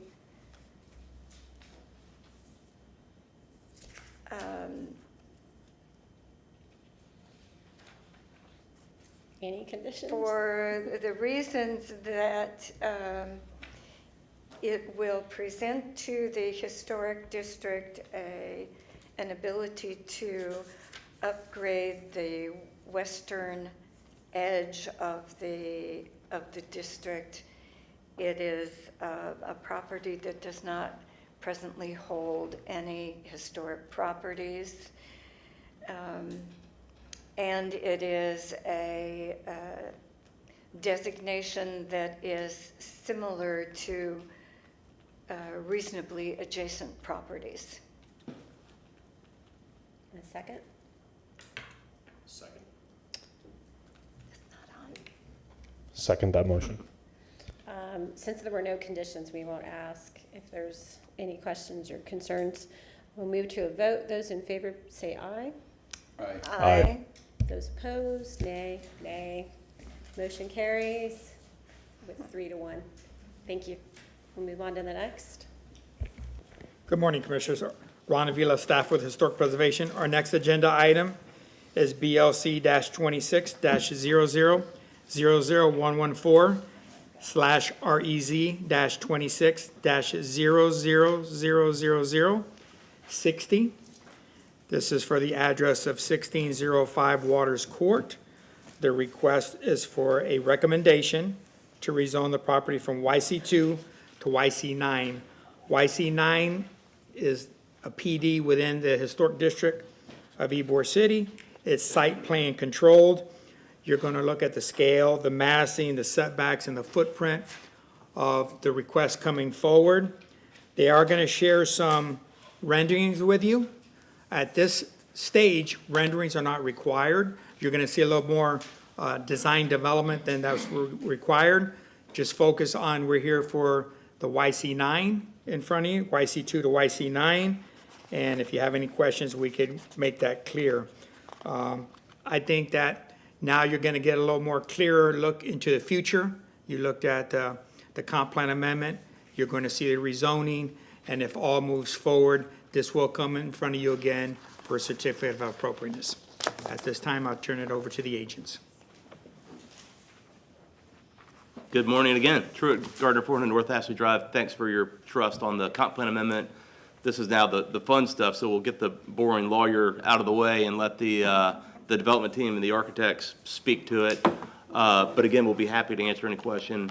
As Ron mentioned, your vote here will proceed to council, and then obviously we have to come back to you for the certificate of appropriateness, which will really delve into the details. But this has been a project that there's been so much excitement and such a desire to get it right that we've advanced it probably further than you're seeing most at this level. And I'm happy to share those because we really want and respect your feedback. So with that, I'll turn things over to Megan. The same batting order, but we're also going to add the architect as well. Good morning, Megan Smith, 400 North Ashley Drive with Gardner Brewer Hudson. Sorry, 1 second.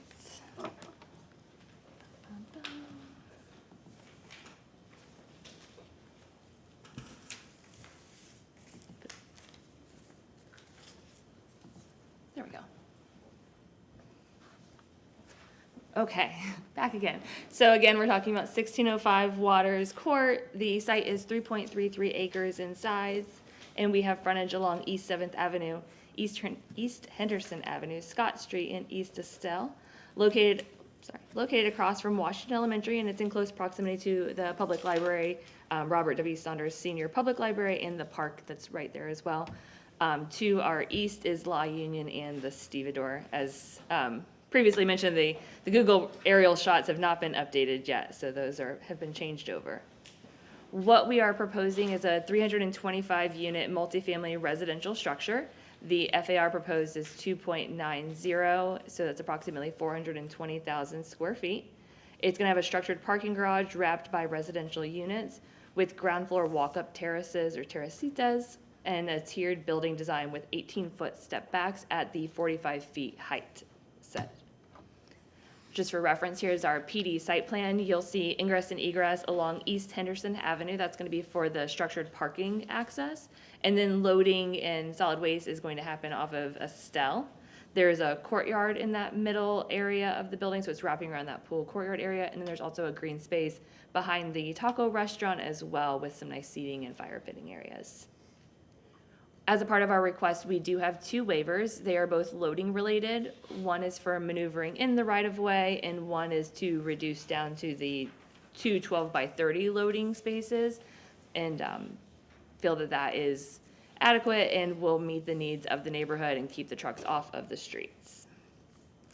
We've had multiple design meetings with historic preservation staff, appreciate all of their time, development coordination staff, city council, really have made an effort to have meetings with the neighborhood stakeholders, surrounding property owners, and from that, we've made several revision changes from the original design to address unit count, garage height, upper floor setbacks, street activation, materials, landscaping, and garage screening, just to name a couple there.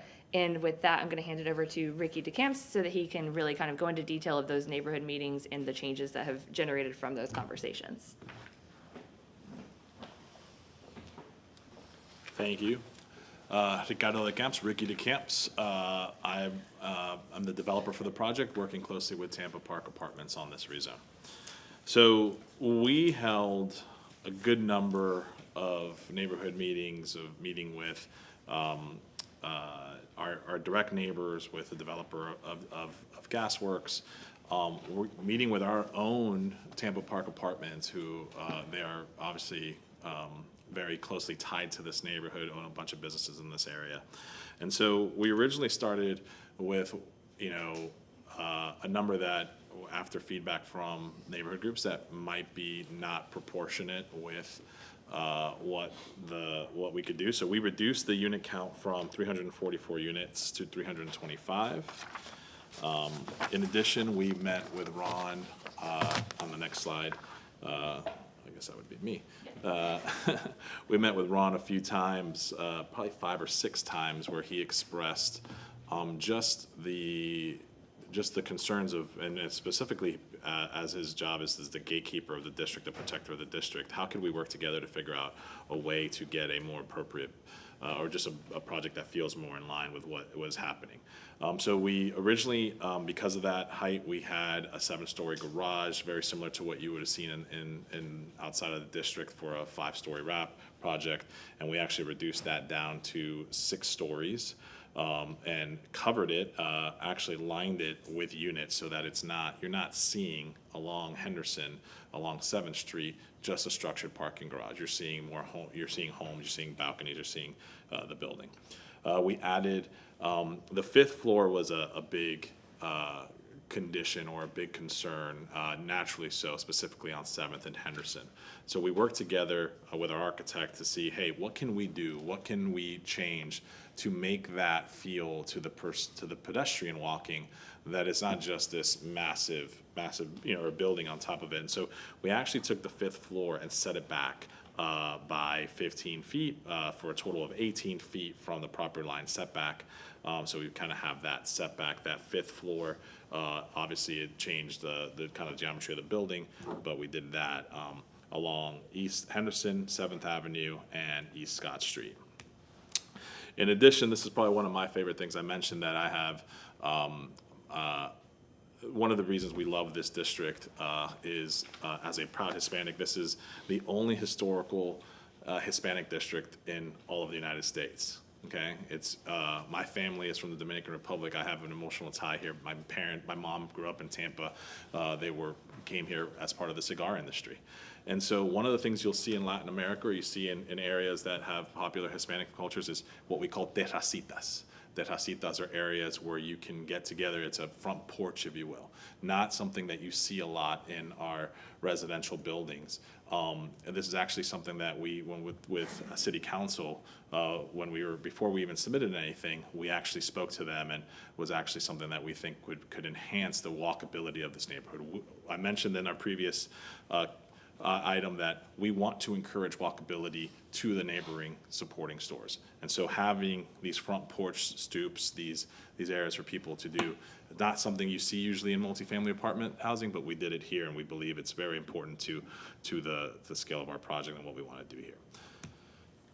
In addition to that, we told Ron that we wanted to do everything in our power to strengthen that 4-story building facade. We did that using brick and masonry. We believe it is important to show and mute back that 5th story, set that back, mute it as much as possible, but still represent what historic Ybor may have been, especially in this, as we extend this part of the district gets extended into this part towards Nebraska. Signage is really important, and what I want to show you here, this is, again, very preliminary signage.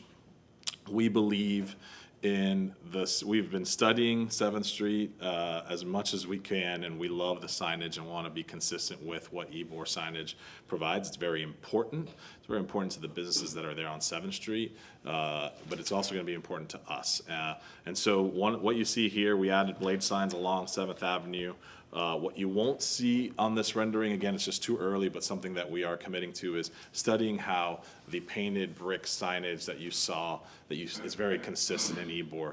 Any murals that are painted or anything like that get really incorporated into our building to just promote that this is an extension of 7th Street, even along on this part of the facade. Another thing, and our Christian, with our architectural group can talk about this, really focus on improve the articulation of the building as much as possible. This is the shot facing Henderson Street. You'll see it on Scott and Estelle as well, but how can we improve that? And that's through changes in material and color. We talked about this a little while ago, added liner units along East Henderson for the walkability, more of that face feel so that you don't see a garage, and created a median for the garage entry. This is a rendering of what you see on the ground floor on Henderson Street. You'll notice that we are continuing, and again, this will come back to you for a certificate of appropriateness, but the idea of extending even the brick paver pattern of 7th Street. Even though we're not in the central business district of Ybor City, as I would call it, we're just a continuation of it and continue that through 7th Street and even into Henderson. And also, while historically Ybor City has not had a lot of shade trees, they really focused on the buildings itself. We believe there's an opportunity we have to encourage walkability. We want to encourage pedestrian connectivity. So we did have an enhanced streetscape along Henderson and 7th Avenue. So I'm going to pass it on to Christian Okedo with CBA, who's our architect, for the inspiration on what we're doing here at Ybor. Good morning, Christian Oquendo with CBA Architects, 1770 Fennel Street, Maitland. I think Ricardo stole my thunder in explaining the architecture. He kind of did a really good job. So I'll kind of repeat a little bit of the elements that he has put forth and maybe kind of point out what we were trying to do. Kind of like stepping back at the beginning of the conversations, and I think, Ron made a really good job because, at the beginning we were looking at what was happening outside of Ybor, and what we ended up, kind of like pivoting to was what's happening inside of Ybor, right? What are the elements that Ybor, 7th Street, and it really categorizes the historic district.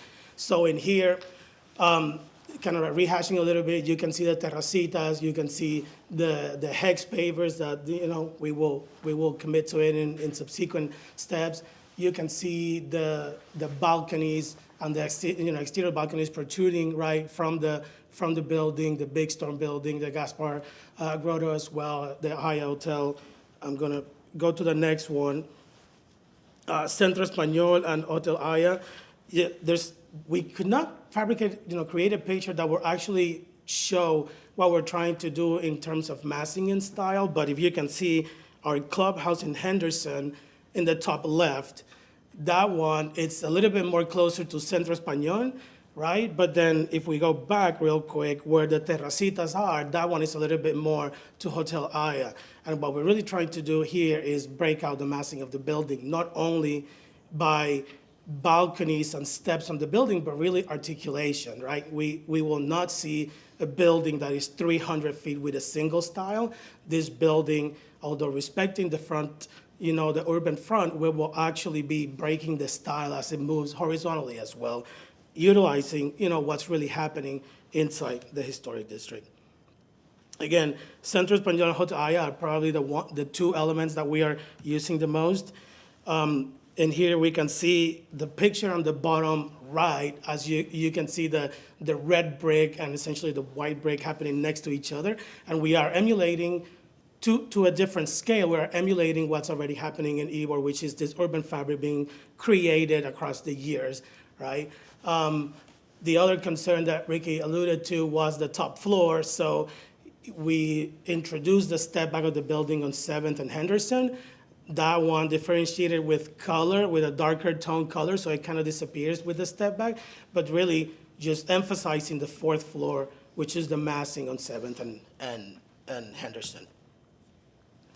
And in terms of criteria compliance, we went through back and forth multiple things. This building will have all of the elements that we definitely need to hit in.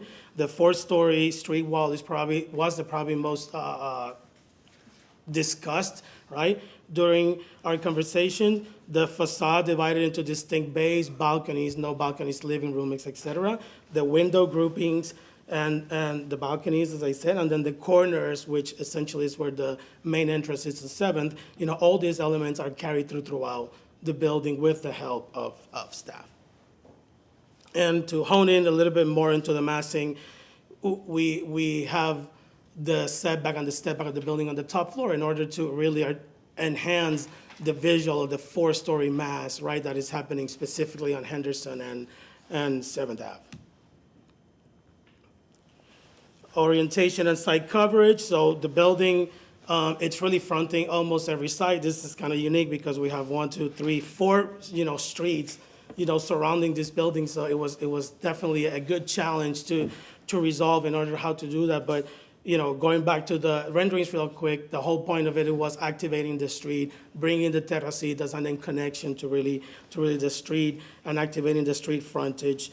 And then courtyard amenities will be happening, within the building, which is kind of responds a little bit to that patio español or Spanish, internal courtyard and patio that, is very historic in nature. The service and vehicular function are consolidated in a single spot.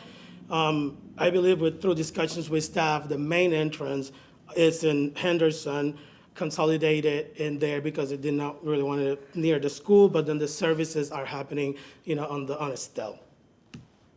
And I think that's it for me.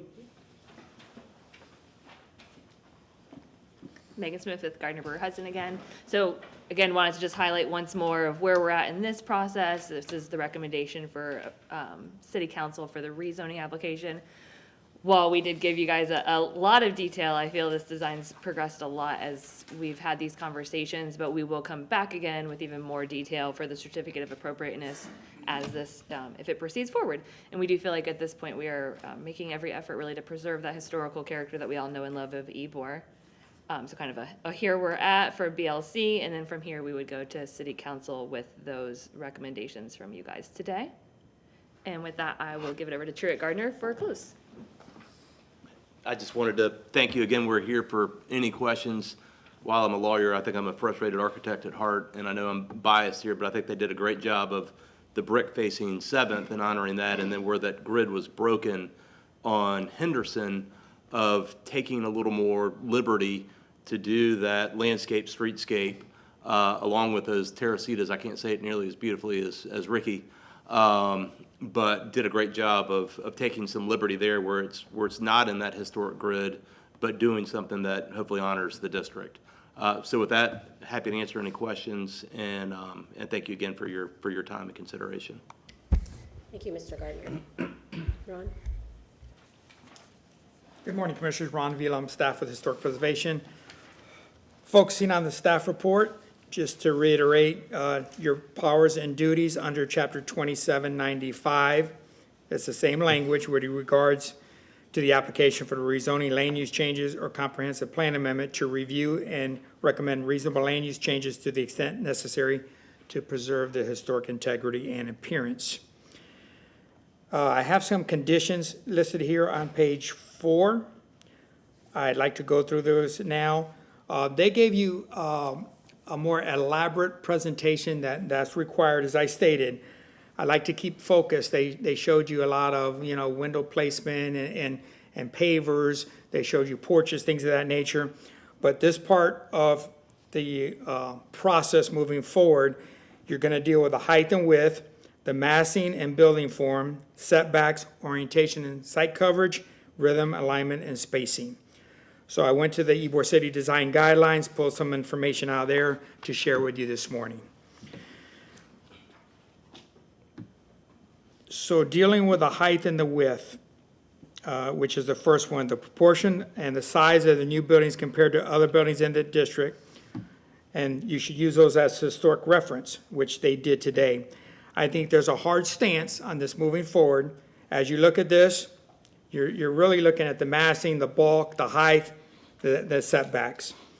The height shall be held to a datum line of 45 foot that is consistent along 7th Avenue, a YC1. Although this is a YC2, which is associated with residential, this little pocket has no longer been residential for a long time. It's changed over. So hold that datum line of 45, and if they're going to add an additional story, that additional story be set back 20 foot from all facades. And that's a hard stance that staff has taken on that. Continuing on the massing and building forms, that the relationship of the building, massing and building forms to others within the district. I think there's examples out there that you could use, either historic or new construction, and they provided some this morning.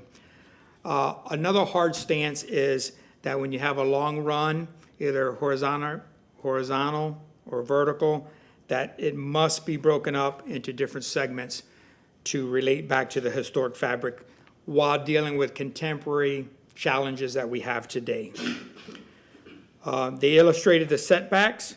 They showed the introduction of the porches at the ground level to activate. All that'll come in later on, but you can see the scale and massing, how the buildings are broken up. The percentage of blocks that have the coverage, it's reiterating that those longer facades shall be broken up. It's a hard stance that we're taking to.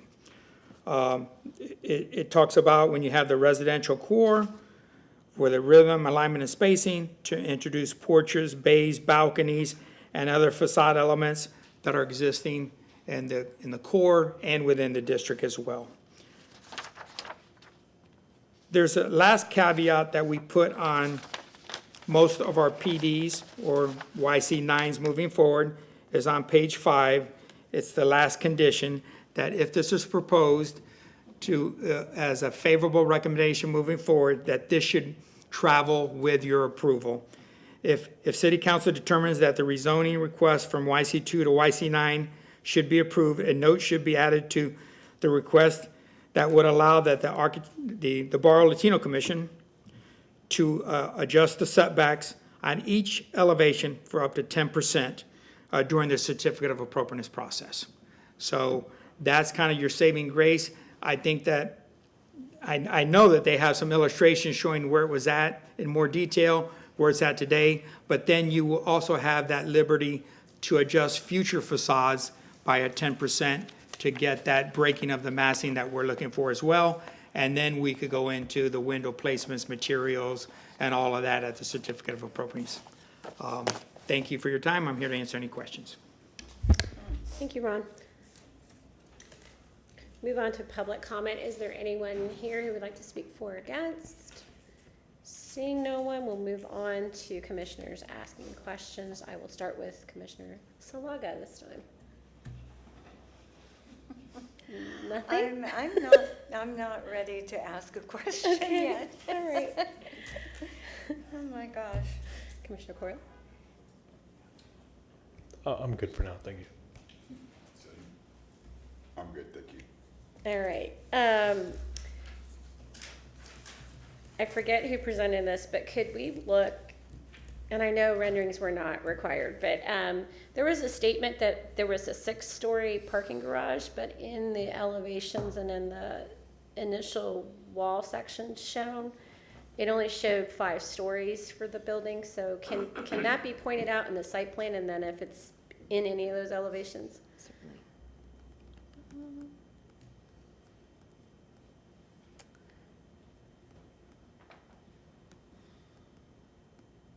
There we go. Sorry about that. Megan Smith with Gardner Brewer Hudson. So it's actually kind of really hidden by the wrap system. It's solely within the garage. So behind the, if you can see my cursor, garage entry is right here. The garage is wrapped by these units. There's pieces of the garage interior. It still does not breach the 4th floor, or the 5th floor residential. So it's nothing popping out above it. Is a portion of it below grade?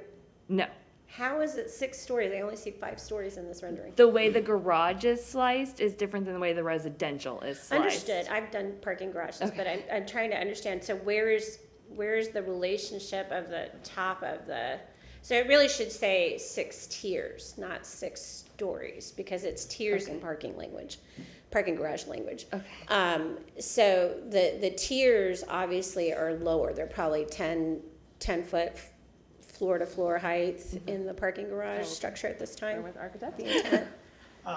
Yes, essentially 10 foot and 8 inches, but yes. Okay, and then your current idea for story floor to floor for the residential units, is it consistent from the first floor all the way up, or is the first floor a different floor to floor height in your mind at this time?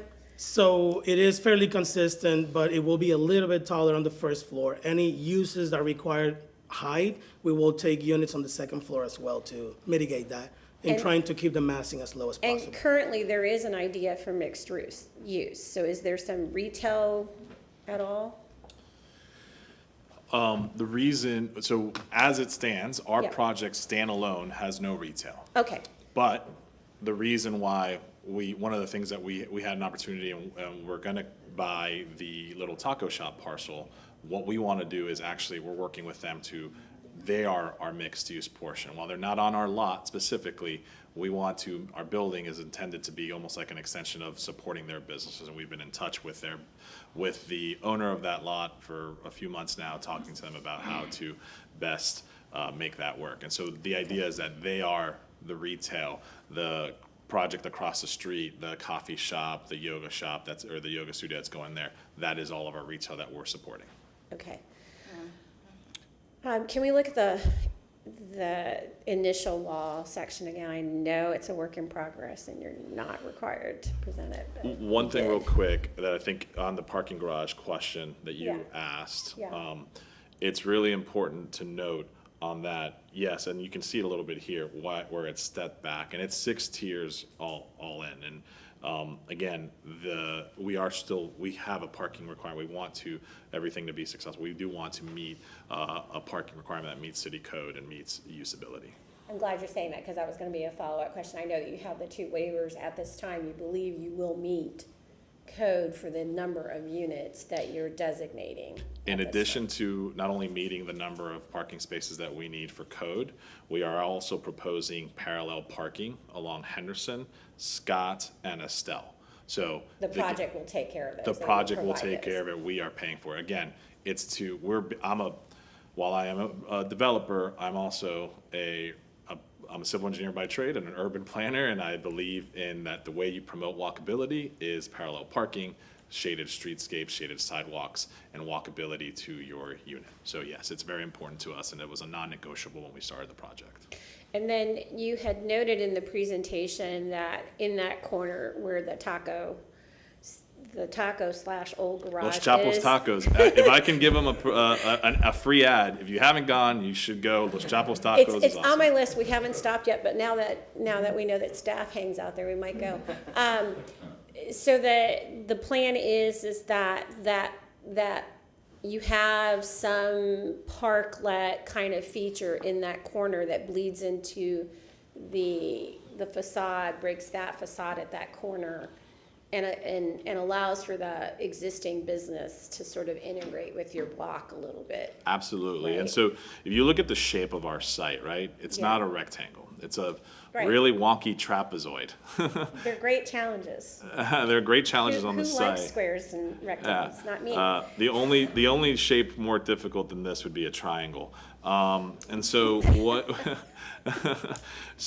what we are trying to do is, yes, you'll notice that obviously we do have setbacks to contend with, but the idea is, well, let's just not just have a landscape area in that setback. Let's use it for walkability for our residents to be able to go there and, figure out a way to kind of create that, break it up, make it look like if you were walking in some places in Ybor, where you're walking and you see this kind of cool cutout area, open space breezeway. Let's celebrate that, and that's what we did here. In terms of the parking garage, you said that the main entry is on Henderson? Correct. And Our then, only access point is off of Henderson. that's an in and out. There's It's an only one in and out. In and out divided by a median that we're proposing, yes. Okay, and then at the rear on Estelle, that's a service area where your loading would be? Correct. Loading, unloading? Given that that's where the school is. Right. We believe, as a father of 3 kids and having to drop off my kids and pick them up, I don't like to see all of that traffic onto Estelle. In addition to that, we can control or at least work with trash collection, and we can control move-ins as to when that loading space can be used and when it can be activated. So that's why we did that. Understood.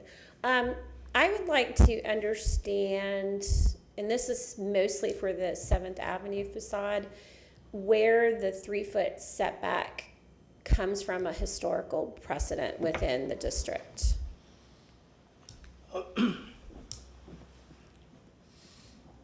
This is specific to the 7th Avenue. Yes, elevation. so I do not believe that it comes exactly from a historic precedent. The conversations initially was 0 lot line, but there is a power line going in Henderson that kind of curves in there. There's also a little bit of buffers and conversations with city staff as well. So we thought it will benefit the building to have, if we can see where those balconies are on the 2nd floor, right, to have the attached balconies that are very historic to Ybor, and then canopies, et cetera, without having to go over the property line. We set back the building 3 feet in order to allow us to articulate those So areas. on 7th Avenue side, are you saying that there are potential overhead utility lines that you're going to have to contend with? Is that what you're stating? No, not on 7th. No, And- actually, there is on 7th. There is? Okay. There's on 7th and Henderson, there are overhead electric lines. And they're going to remain overhead, not go underground on your property? We are working right now with TICO to study what it'll take to bury them. We can't commit to burying them right now, but we are working really hard to get them buried, and because we know that you're gonna have to have OSHA standards, and just to build the building. Right. From an energized conductor, it's Do you very. have an actual picture, image of I know we had a whole property review. Do you have an image I of that believe you side of the probably property? have some photos from, on, Where when my we were photos on went. the agenda item for the comp plan, there was some existing photos of Henderson.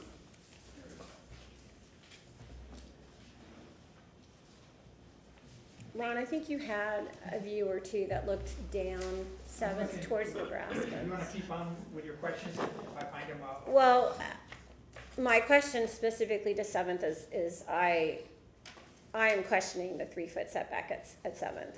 That, historically, the record shows, especially within the local and landmark district, along 7th, the fabric that we have left and, the historic record that we have, 0 lot line is what we would expect. And so I question it along 7th. So you're saying, if I understand you, and Christian, maybe you understand this, you're questioning why At we're the setting street back level. at 3 feet at the street level. Historically, you would say Ybor has a 0 setback line. Correct. Okay. Along 7th. If I may, it's just the ins and outs of the building and the articulation that we were initially designing for. Getting a 3-foot setback from the building that allows us to go in and out and create a little bit more vibrancy without requesting essentially air rights over the property line. Now, if you can see in the image, we are essentially designing it as a 0-foot setback. It is a sidewalk that will be continuous all the way to the face of the building. So in theory, it will not be felt as there is a setback or a buffer.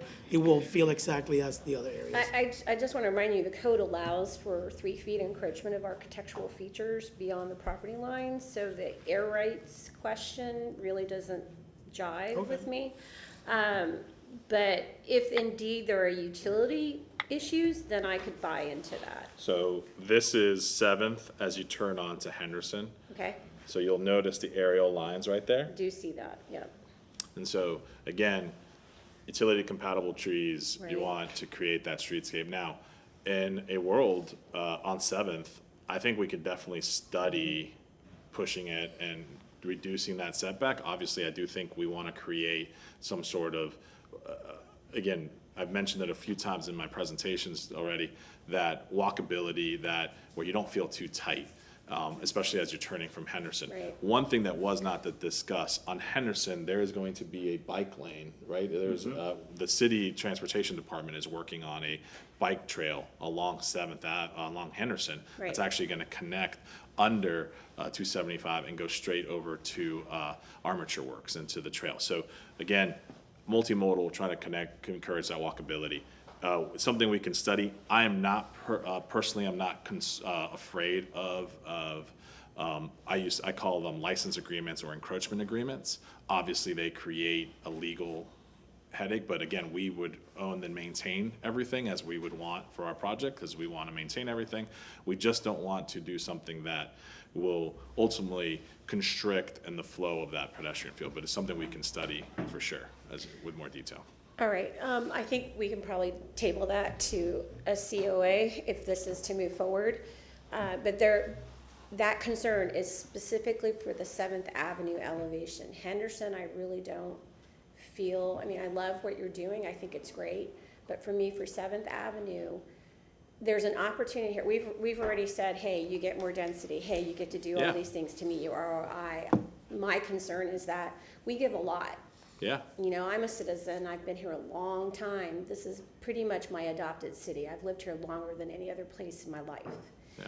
And I feel very rooted and committed to this community, and that's why I sit on this board and I've sat on the ARC. And I think if you've been in the room with me before, you know that.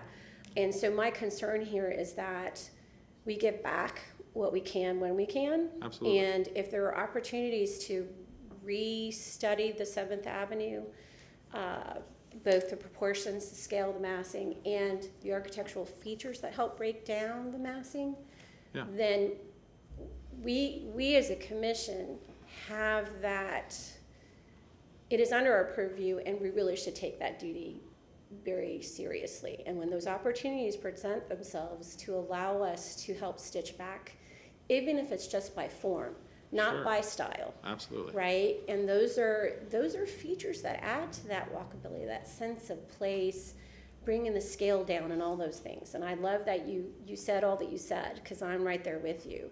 But as an architect, as a person who's lived in very dense urban environments, what you do to bring it down to the scale and meet the person at the street is really important, right, when we're talking about walkability. And I think really one of the important things is that kind of feedback for us is something that's the first time I've heard that. And actually, you need to talk to more architects now. I do. Christian's a close personal friend. We'll definitely study, and I don't think, if I'm understanding it right, what you're saying is celebrate that a little bit more. Push it up. Don't have a 3-foot setback. And What can you do use the historic fabric. Yeah, absolutely. To find solutions. I know that's not a question, but it came out of that question, and so that was really my only question for the project. In addition to that, if I'm not mistaken, I think it also just helps celebrate that setback on that 5th floor even more. So I definitely want to, I'm just a civil engineer and a planner who got into apartment development, but I'd like to confirm and make sure with the architect that there's nothing that we're stepping in, but I think that's great feedback and something we'd encourage, and more, that kind of information from the board is really important for us. So one more for the architect in terms of the setback. I imagine that you had a lot to do with developing the facade and the setbacks, right? Going to the 5th floor, that last level, how did you arrive at the 18-foot setback? So, I'm trying to find a good. yeah, the section is fine too. So essentially, the 5th floor, we have a typical depth of unit is 35 feet, right? Between 32 and 35 feet, depending on where you are on the building. The 15-foot step back or 18 feet from the property line comes from the units at the top floor becomes too thin that it's just not a good unit overall. Right now, we are creating special units on the top floor in order to have the windows, et cetera. The next step of that will actually be just crushing it all the way back to unusable space, to not get windows, et cetera, on that top floor. So that's why we were, going for the 15-foot, because it will make a livable unit on the top floor instead of pushing it too much. In addition to that was feedback that we heard from Ron, right? If the goal is to feel, more of that massing, I mean, we stepped that back 15 feet because that was, again, showing that we want to work and hear feedback. If there's, if it's something that is too much, we can figure out a way. We need that density ultimately to hit what our goals are for the density that we want to hit. And as a reminder, we could have gone more. We don't want to. We want to keep it at that 2.9 FAR, but we still want a livable unit that's comfortable for a resident or a family to live in. So is that consistent on the 7th Avenue side? It is consistent on the 7th Avenue side. And so we have that along 7th Can and you along. show the site plan again? Thank you. This will probably show a good idea, but Is that cut at the ground? I assume it's cut at the ground level, not at the higher level. correct. It's at the ground level. That cross-section is this, right, Christian? Yeah. And so you'll see this is essentially Henderson, but this could have another cut right here to show 7th Avenue. But a good portion, go back to the site plan, please. The good portion of 7th Avenue is that corner, and that corner has a lot of meat to it when I look at it. The reason why and again, 7th Avenue is the thing that I find, and currently the upper image is the current intent for that corner of 7th Avenue with the parklet on the left side of that. Is that correct? Correct. Okay. You can stay at that image if you don't mind. Go back. There's a little bit bigger one. The two images together is great because I have a question about the other one. Right there. So this is a great start, but to me, I still feel like, and I want to ask the question specifically on 7th Avenue, is there an opportunity to increase that setback from 18 feet to at least 20 feet in your mind or not? When you look at the site plan, and I know it's not a done deal, it's not fully baked, there seems to be more depth in that area at the upper levels potentially for that last level. Yeah. Right now we're showing. So right now, sorry, we're Yeah, just. that's okay. I know. I feel like we're negotiating on the dais, which is not what we want to do. Well, But better to ask you the question now and Absolutely. you wait for our comment period and then we say all Agreed. sorts of things. agreed. I just want to make sure that I'm not saying anything that's incorrect, so I Correct. don't mislead Understood. anybody. So if we move along, so let's just take 7th as a component. If we move 7th and decrease that, okay, or decrease the setback to 0 feet, right? Now you're at an 18-foot setback from the property line. It's still a 20-foot in my mind on 7th. Yeah. So that's If my question. What you're asking is, can we go to 20 there? Yeah. Increase that to 20. Are you asking for that on Henderson as well? Could we I actually increase? said very clearly, this is Okay. only in regards to 7th Avenue facade. Yes, we could study that. What we would like to request is that we actually would maybe decrease the setback on Henderson from 15th, maybe to 13th, just to give a little bit of that additional But space. Henderson currently is at 18 as well, isn't it? It Isn't is that the what you same said? consistent as right now. What you're asking for is on 7th, which I think is a fair request. Can we get that to 20? And what we're saying, yeah, we could definitely study that and most likely can do that. But could we get Henderson, can we get some of that back for the lost? Because those units along 7th, which I think are great views of 7th Street, will have a little bit of a wonky feel. We just don't want to corner ourselves into a unit design that is just not livable in, and we'd like some flexibility We on that. agree, we don't want that, but I can tell you from my learned eye that there's some fat in that section. I agree that we could probably flex on the Henderson side. I'm not so sure that it's 13 feet, maybe 15 feet is more comfortable. If there's gonna be a step back, especially if you wanna put rooftop terraces up there, just to allow for a little bit of distance, because once you start encroaching on the roof line of the 4th floor, even Yeah. with railings, and we see kind of see-through railings, but we know how projects go. It's early. Right. We would want some sort of metal railing that's consistent with the. Right, and of course, during the the certificate of appropriateness process, should this move forward, we can get into those nitty-gritty things, but we also don't want to put ourselves in a corner for anyone that might follow us and wonder, Understand question. that your concern is setting a precedent that could be Right. followed. Right. And I think as you look at this district, you look at the area that we are, it is a unique site. And every site should be studied individually, as they will have to come to this board on an individual basis. But we understand what your mandate is and agree. I think we can decrease that setback on the ground floor to 0. And if you're asking on the seventh floor, we can go to 20.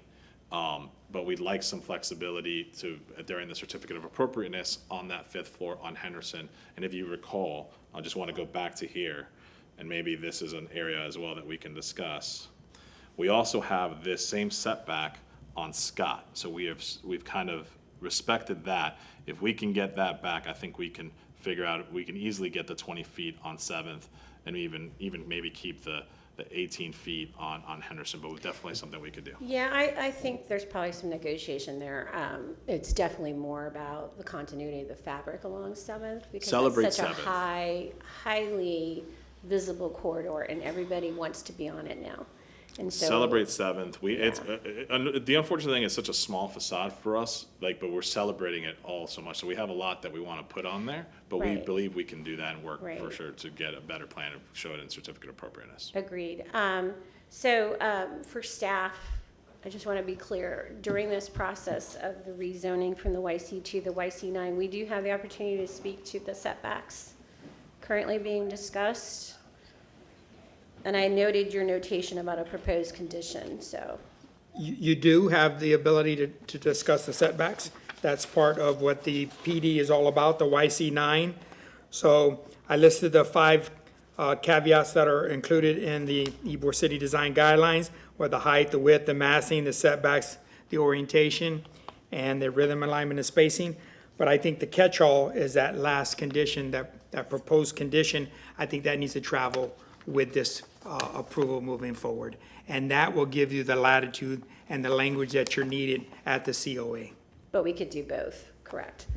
So I'd like the applicant back up, the architect and the civil engineer.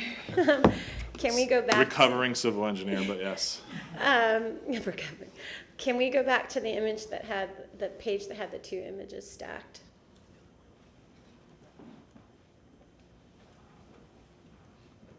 Sorry. I'm going to ask you Lots of another pages in here. question. Did I pass it?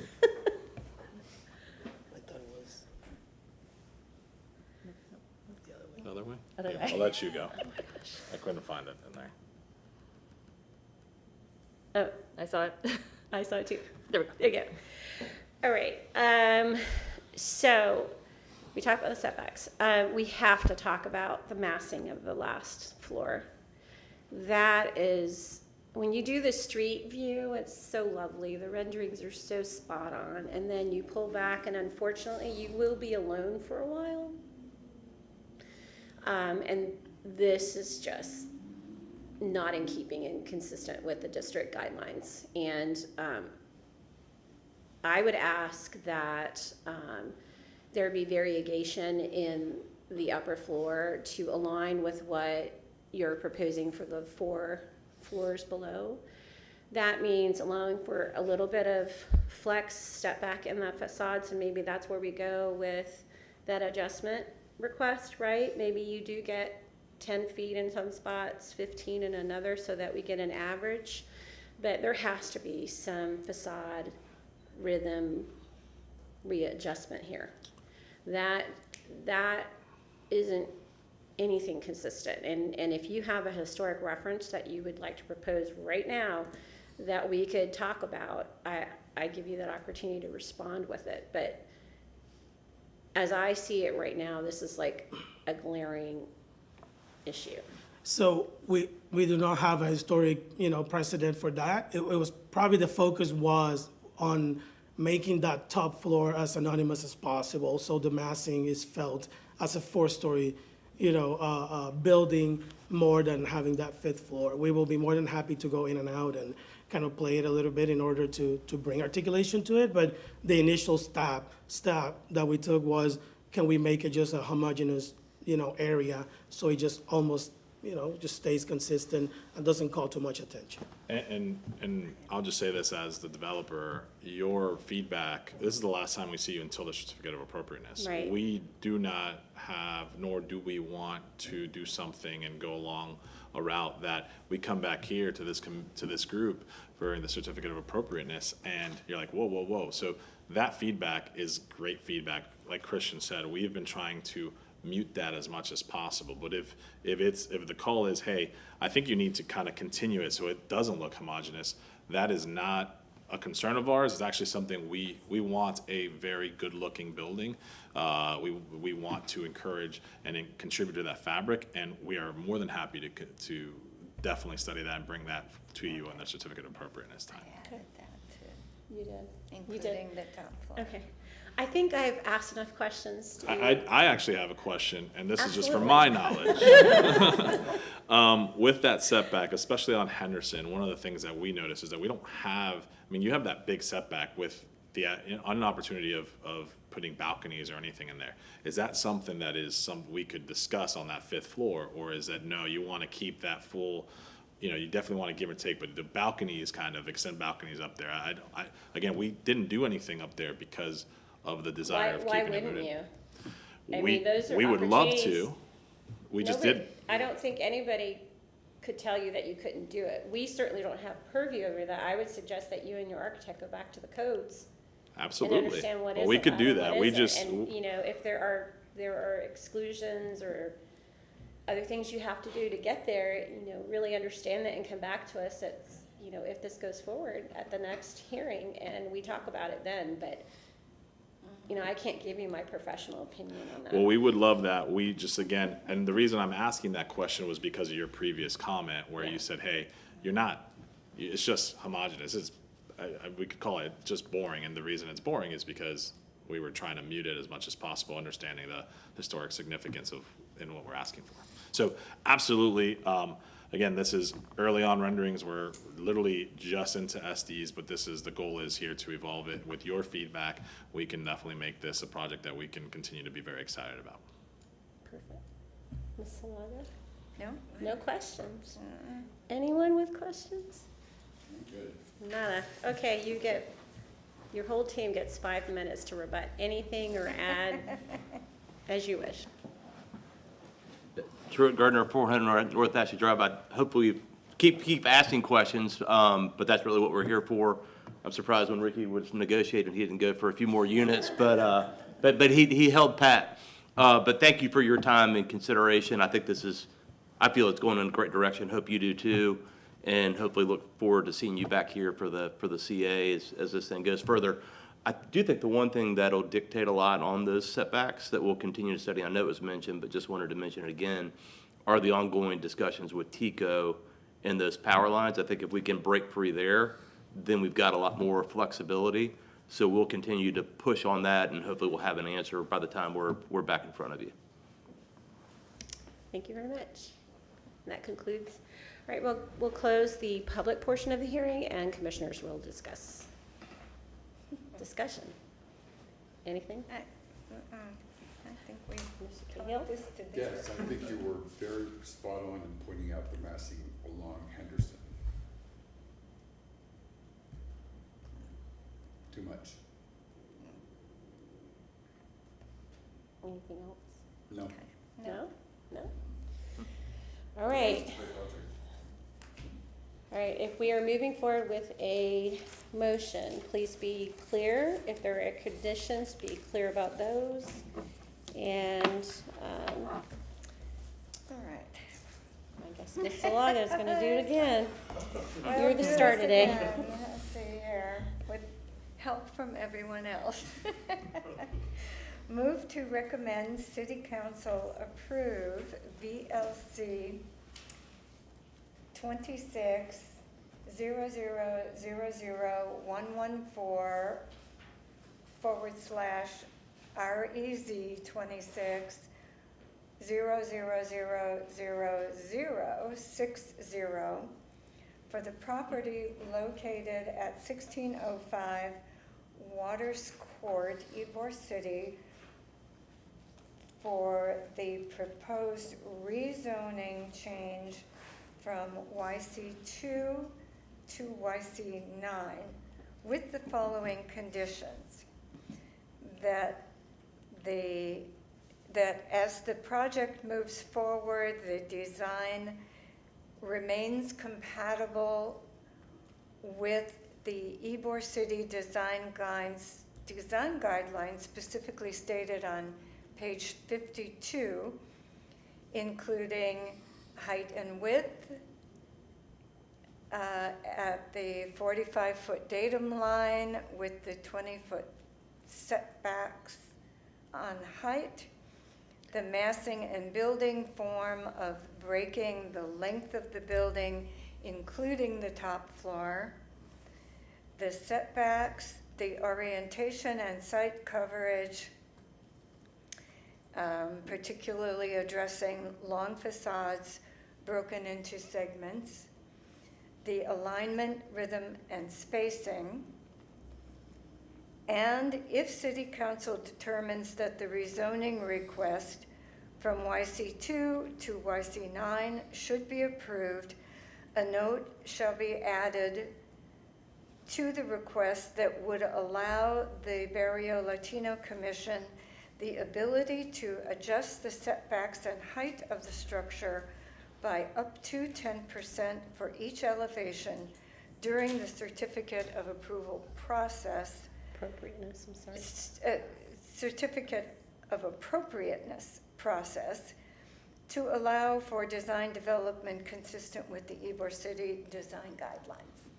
I would like to add, when the discussion point was made about 20-foot setback, we discussed during the question and answer period a 20-foot setback along 7th with the potential variation from the setbacks indicated on Scott Street and Henderson. Okay. Is that acceptable? That's acceptable. A second? I second the motion. Does the team understand the conditions put forth here today? We need an answer at the microphone, please. Yes, ma'am, we understand. Thank you. We'll move forward with the vote. Those in favor state aye. Aye. Nays? Moves forward. Congratulations, approved at 4-0. Alrighty. Yeah, but this isn't a soccer game.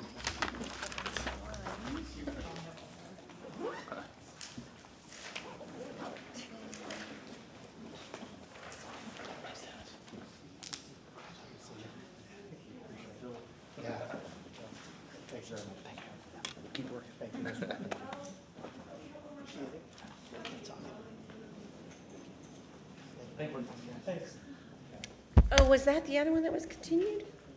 Oh, it's with, oh, it didn't state that, sorry. That was the one. All right, I'm so sorry.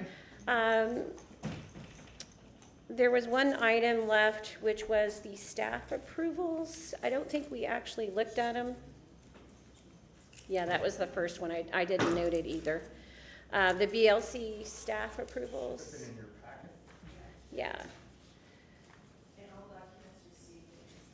I just wanted to make sure we noted that we received them, because I don't think we talked about them at the beginning.